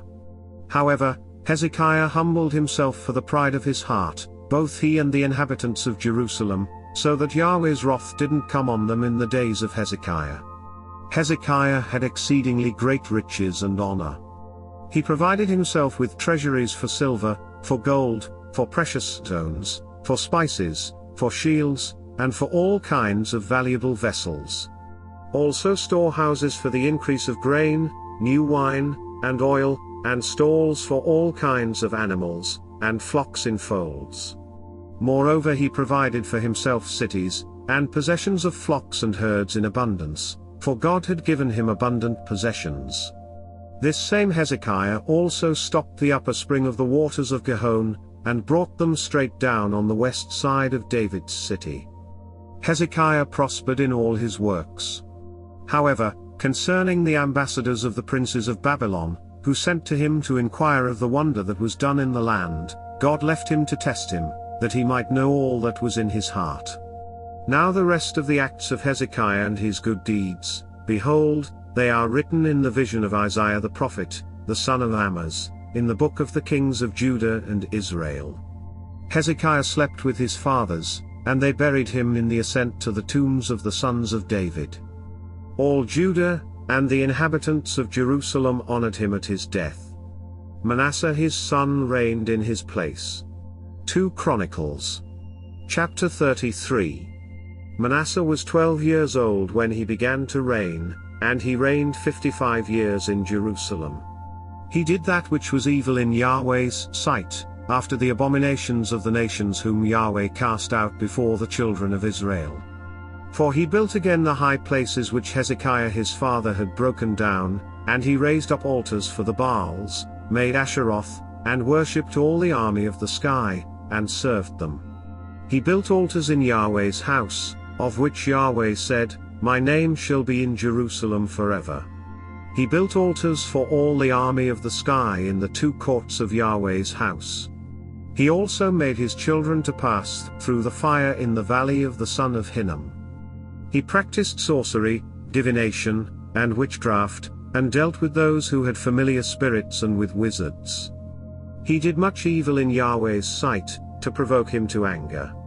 He set the engraved image of the idol, which he had made, in God's house, of which God said to David and to Solomon his son, In this house, and in Jerusalem, which I have chosen out of all the tribes of Israel, I will put my name forever. I will not any more remove the foot of Israel from off the land which I have appointed for your fathers, if only they will observe to do all that I have commanded them, even all the law, the statutes, and the ordinances given by Moses. Manasseh seduced Judah, and the inhabitants of Jerusalem, so that they did more evil than did the nations whom Yahweh destroyed before the children of Israel. Yahweh spoke to Manasseh and to his people, but they didn't listen.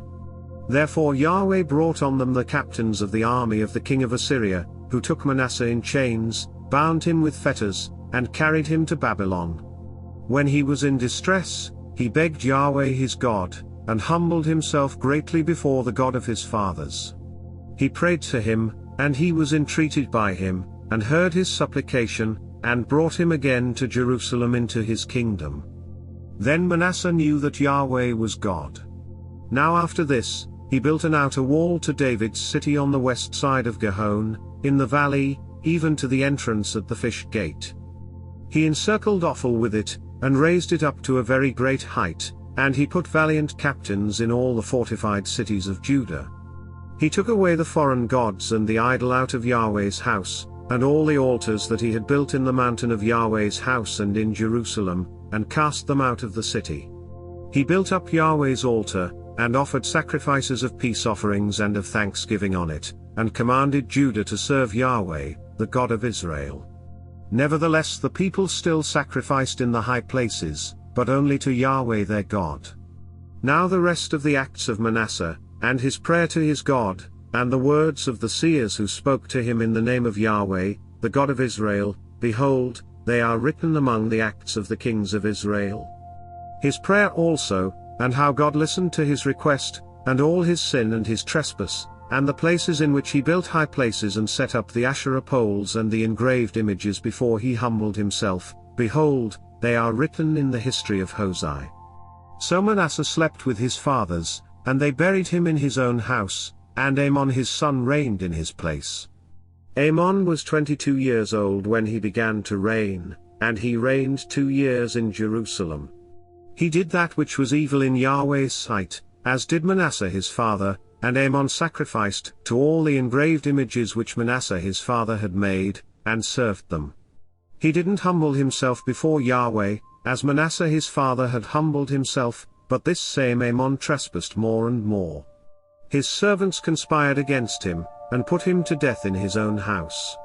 But the people of the land killed all those who had conspired against King Amon, and the people of the land made Josiah his son king in his place.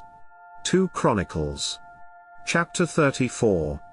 Josiah was 8 years old when he began to reign, and he reigned 31 years in Jerusalem. He did that which was right in Yahweh's eyes, and walked in the ways of David his father, and didn't turn away to the right hand or to the left. For in the 8th year of his reign, while he was yet young, he began to seek after the God of David his father, and in the 12th year he began to purge Judah and Jerusalem from the high places, the Asherah poles, the engraved images, and the molten images. They broke down the altars of the Baals in his presence, and he cut down the incense altars that were on high above them.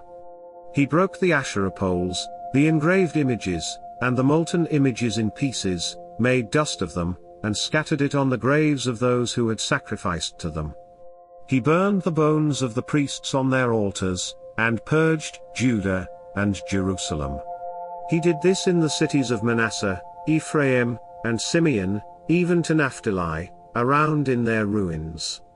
He broke down the altars, beat the Asherah poles and the engraved images into powder, and cut down all the incense altars throughout all the land of Israel, then returned to Jerusalem. Now in the 18th year of his reign, when he had purged the land and the house, he sent Shaphan the son of Azaliah, Maaiah the governor of the city, and Joah the son of Joahaz the recorder to repair the house of Yahweh his God. They came to Hilkiah the high priest and delivered the money that was brought into God's house, which the Levites, the keepers of the threshold, had gathered from the hands of Manasseh, Ephraim, of all the remnant of Israel, of all Judah and Benjamin, and of the inhabitants of Jerusalem. They delivered it into the hands of the workmen who had the oversight of Yahweh's house, and the workmen who labored in Yahweh's house gave it to mend and repair the house. They gave it to the carpenters and to the builders to buy cut stone and timber for couplings, and to make beams for the houses which the kings of Judah had destroyed. The men did the work faithfully. Their overseers were Jahoth and Obadiah the Levites, of the sons of Merari, and Zechariah and Meshullam, of the sons of the Kohathites, to give direction, and others of the Levites, who were all skillful with musical instruments. Also they were over the bearers of burdens, and directed all who did the work in every kind of service. Of the Levites, there were scribes, officials, and gatekeepers. When they brought out the money that was brought into Yahweh's house, Hilkiah the priest found the book of Yahweh's law given by Moses. Hilkiah answered Shaphan the scribe, I have found the book of the law in Yahweh's house. So Hilkiah delivered the book to Shaphan. Shaphan carried the book to the king, and moreover brought back word to the king, saying, All that was committed to your servants, they are doing. They have emptied out the money that was found in Yahweh's house, and have delivered it into the hand of the overseers and into the hand of the workmen. Shaphan the scribe told the king, saying, Hilkiah the priest has delivered me a book. Shaphan read from it to the king. When the king had heard the words of the law, he tore his clothes. The king commanded Hilkiah, Ahikam the son of Shaphan, Abdon the son of Micah, Shaphan the scribe, and Asaiah the king's servant, saying, Go inquire of Yahweh for me, and for those who are left in Israel and in Judah, concerning the words of the book that is found, for great is Yahweh's wrath that is poured out on us, because our fathers have not kept Yahweh's word, to do according to all that is written in this book. So Hezekiah and those whom the king had commanded went to Huldah the prophetess, the wife of Shallum the son of Tokath, the son of Hazarah, keeper of the wardrobe. Now she lived in Jerusalem in the 2nd quarter, and they spoke to her to that effect. She said to them, Yahweh, the God of Israel says, tell the man who sent you to me. Yahweh says, behold, I will bring evil on this place and on its inhabitants, even all the curses that are written in the book which they have read before the king of Judah. Because they have forsaken me, and have burned incense to other gods, that they might provoke me to anger with all the works of their hands, therefore my wrath is poured out on this place, and it will not be quenched. But to the king of Judah, who sent you to inquire of Yahweh, you shall tell him this, Yahweh, the God of Israel says, about the words which you have heard. Because your heart was tender, and you humbled yourself before God when you heard his words against this place and against its inhabitants, and have humbled yourself before me, and have torn your clothes and wept before me, I also have heard you, says Yahweh. Behold, I will gather you to your fathers, and you will be gathered to your grave in peace. Your eyes won't see all the evil that I will bring on this place and on its inhabitants. They brought back this message to the king. Then the king sent and gathered together all the elders of Judah and Jerusalem. The king went up to Yahweh's house with all the men of Judah, and the inhabitants of Jerusalem, the priests, the Levites, and all the people, both great and small, and he read in their hearing all the words of the book of the covenant that was found in Yahweh's house.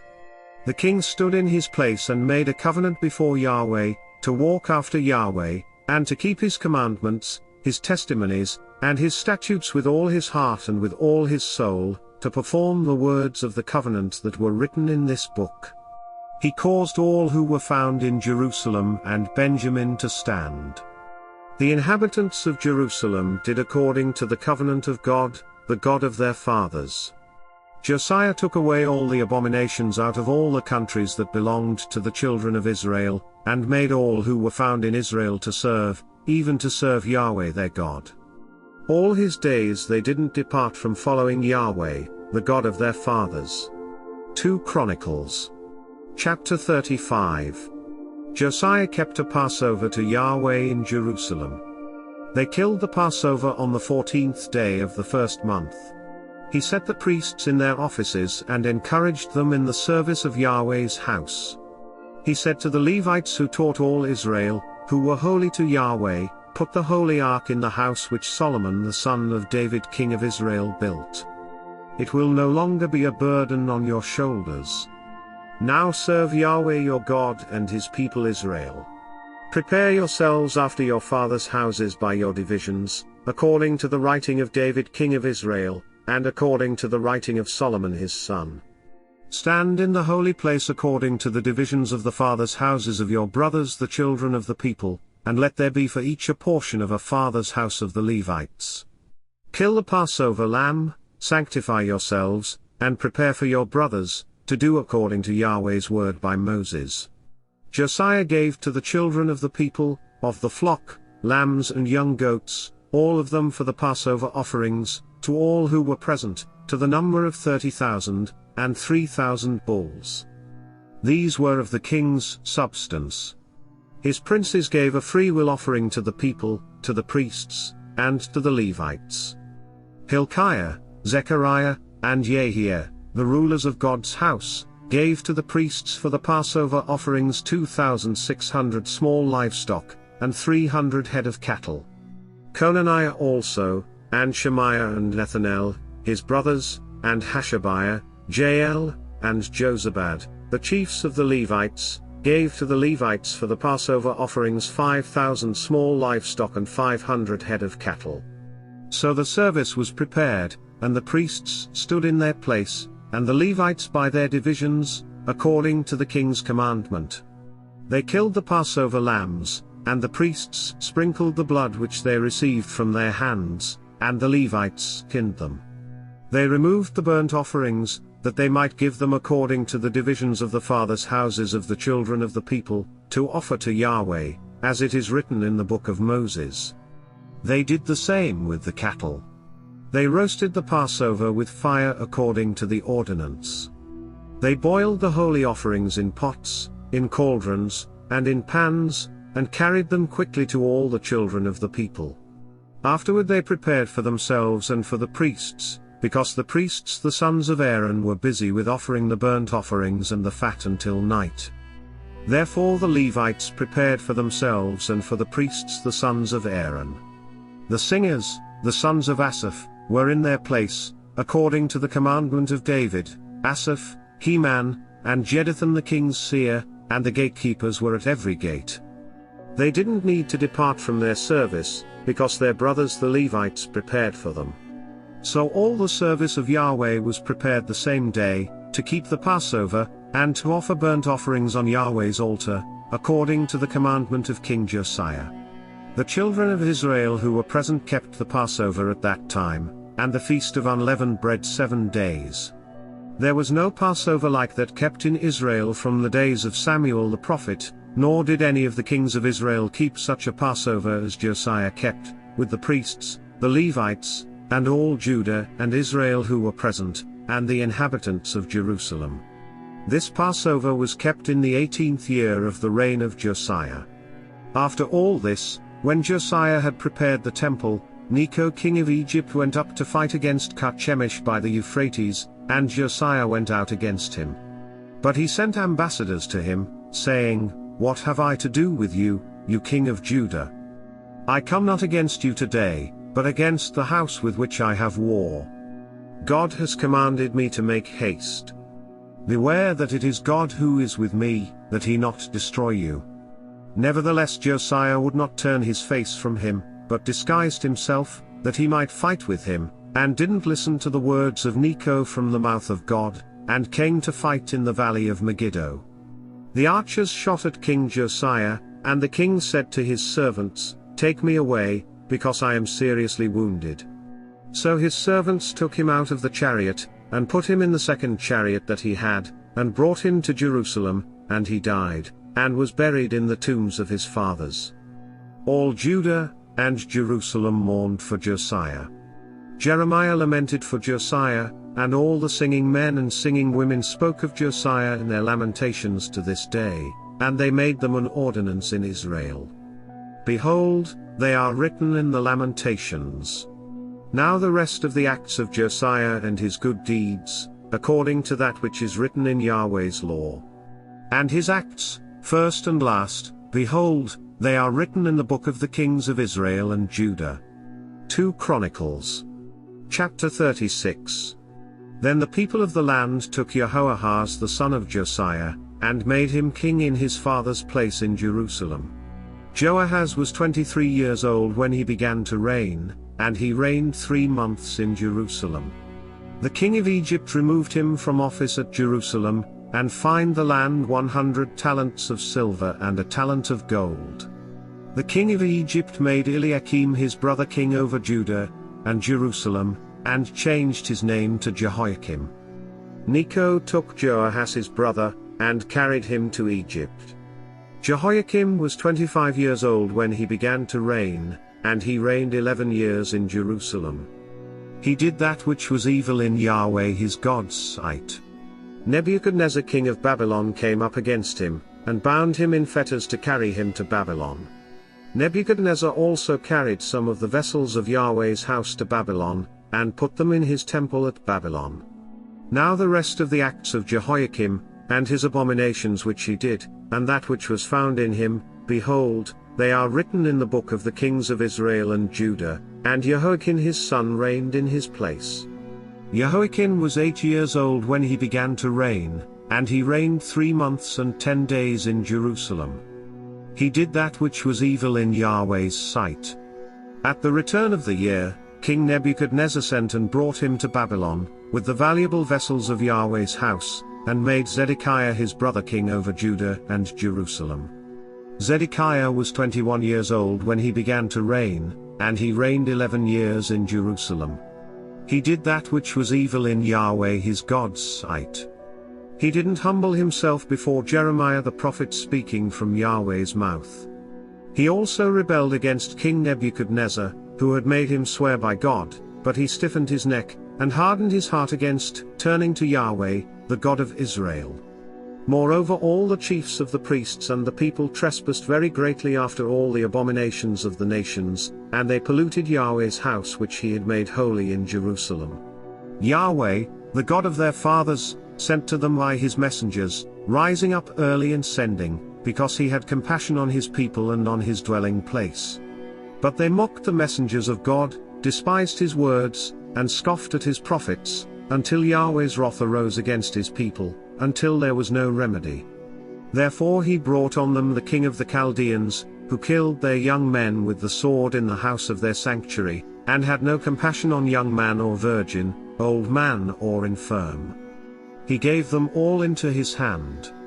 All the vessels of God's house, great and small, and the treasures of Yahweh's house, and the treasures of the king and of his princes, all these he brought to Babylon. They burned God's house, broke down the wall of Jerusalem, burned all its palaces with fire, and destroyed all of its valuable vessels.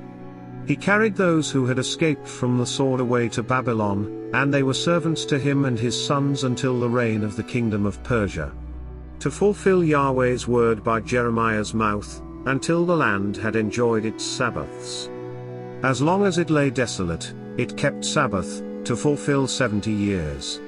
Now in the first year of Cyrus king of Persia, that Yahweh's word by the mouth of Jeremiah might be accomplished, Yahweh stirred up the spirit of Cyrus king of Persia, so that he made a proclamation throughout all his kingdom, and put it also in writing, saying, Cyrus king of Persia says, Yahweh, the God of heaven, has given all the kingdoms of the earth to me, and he has commanded me to build him a house in Jerusalem, which is in Judah.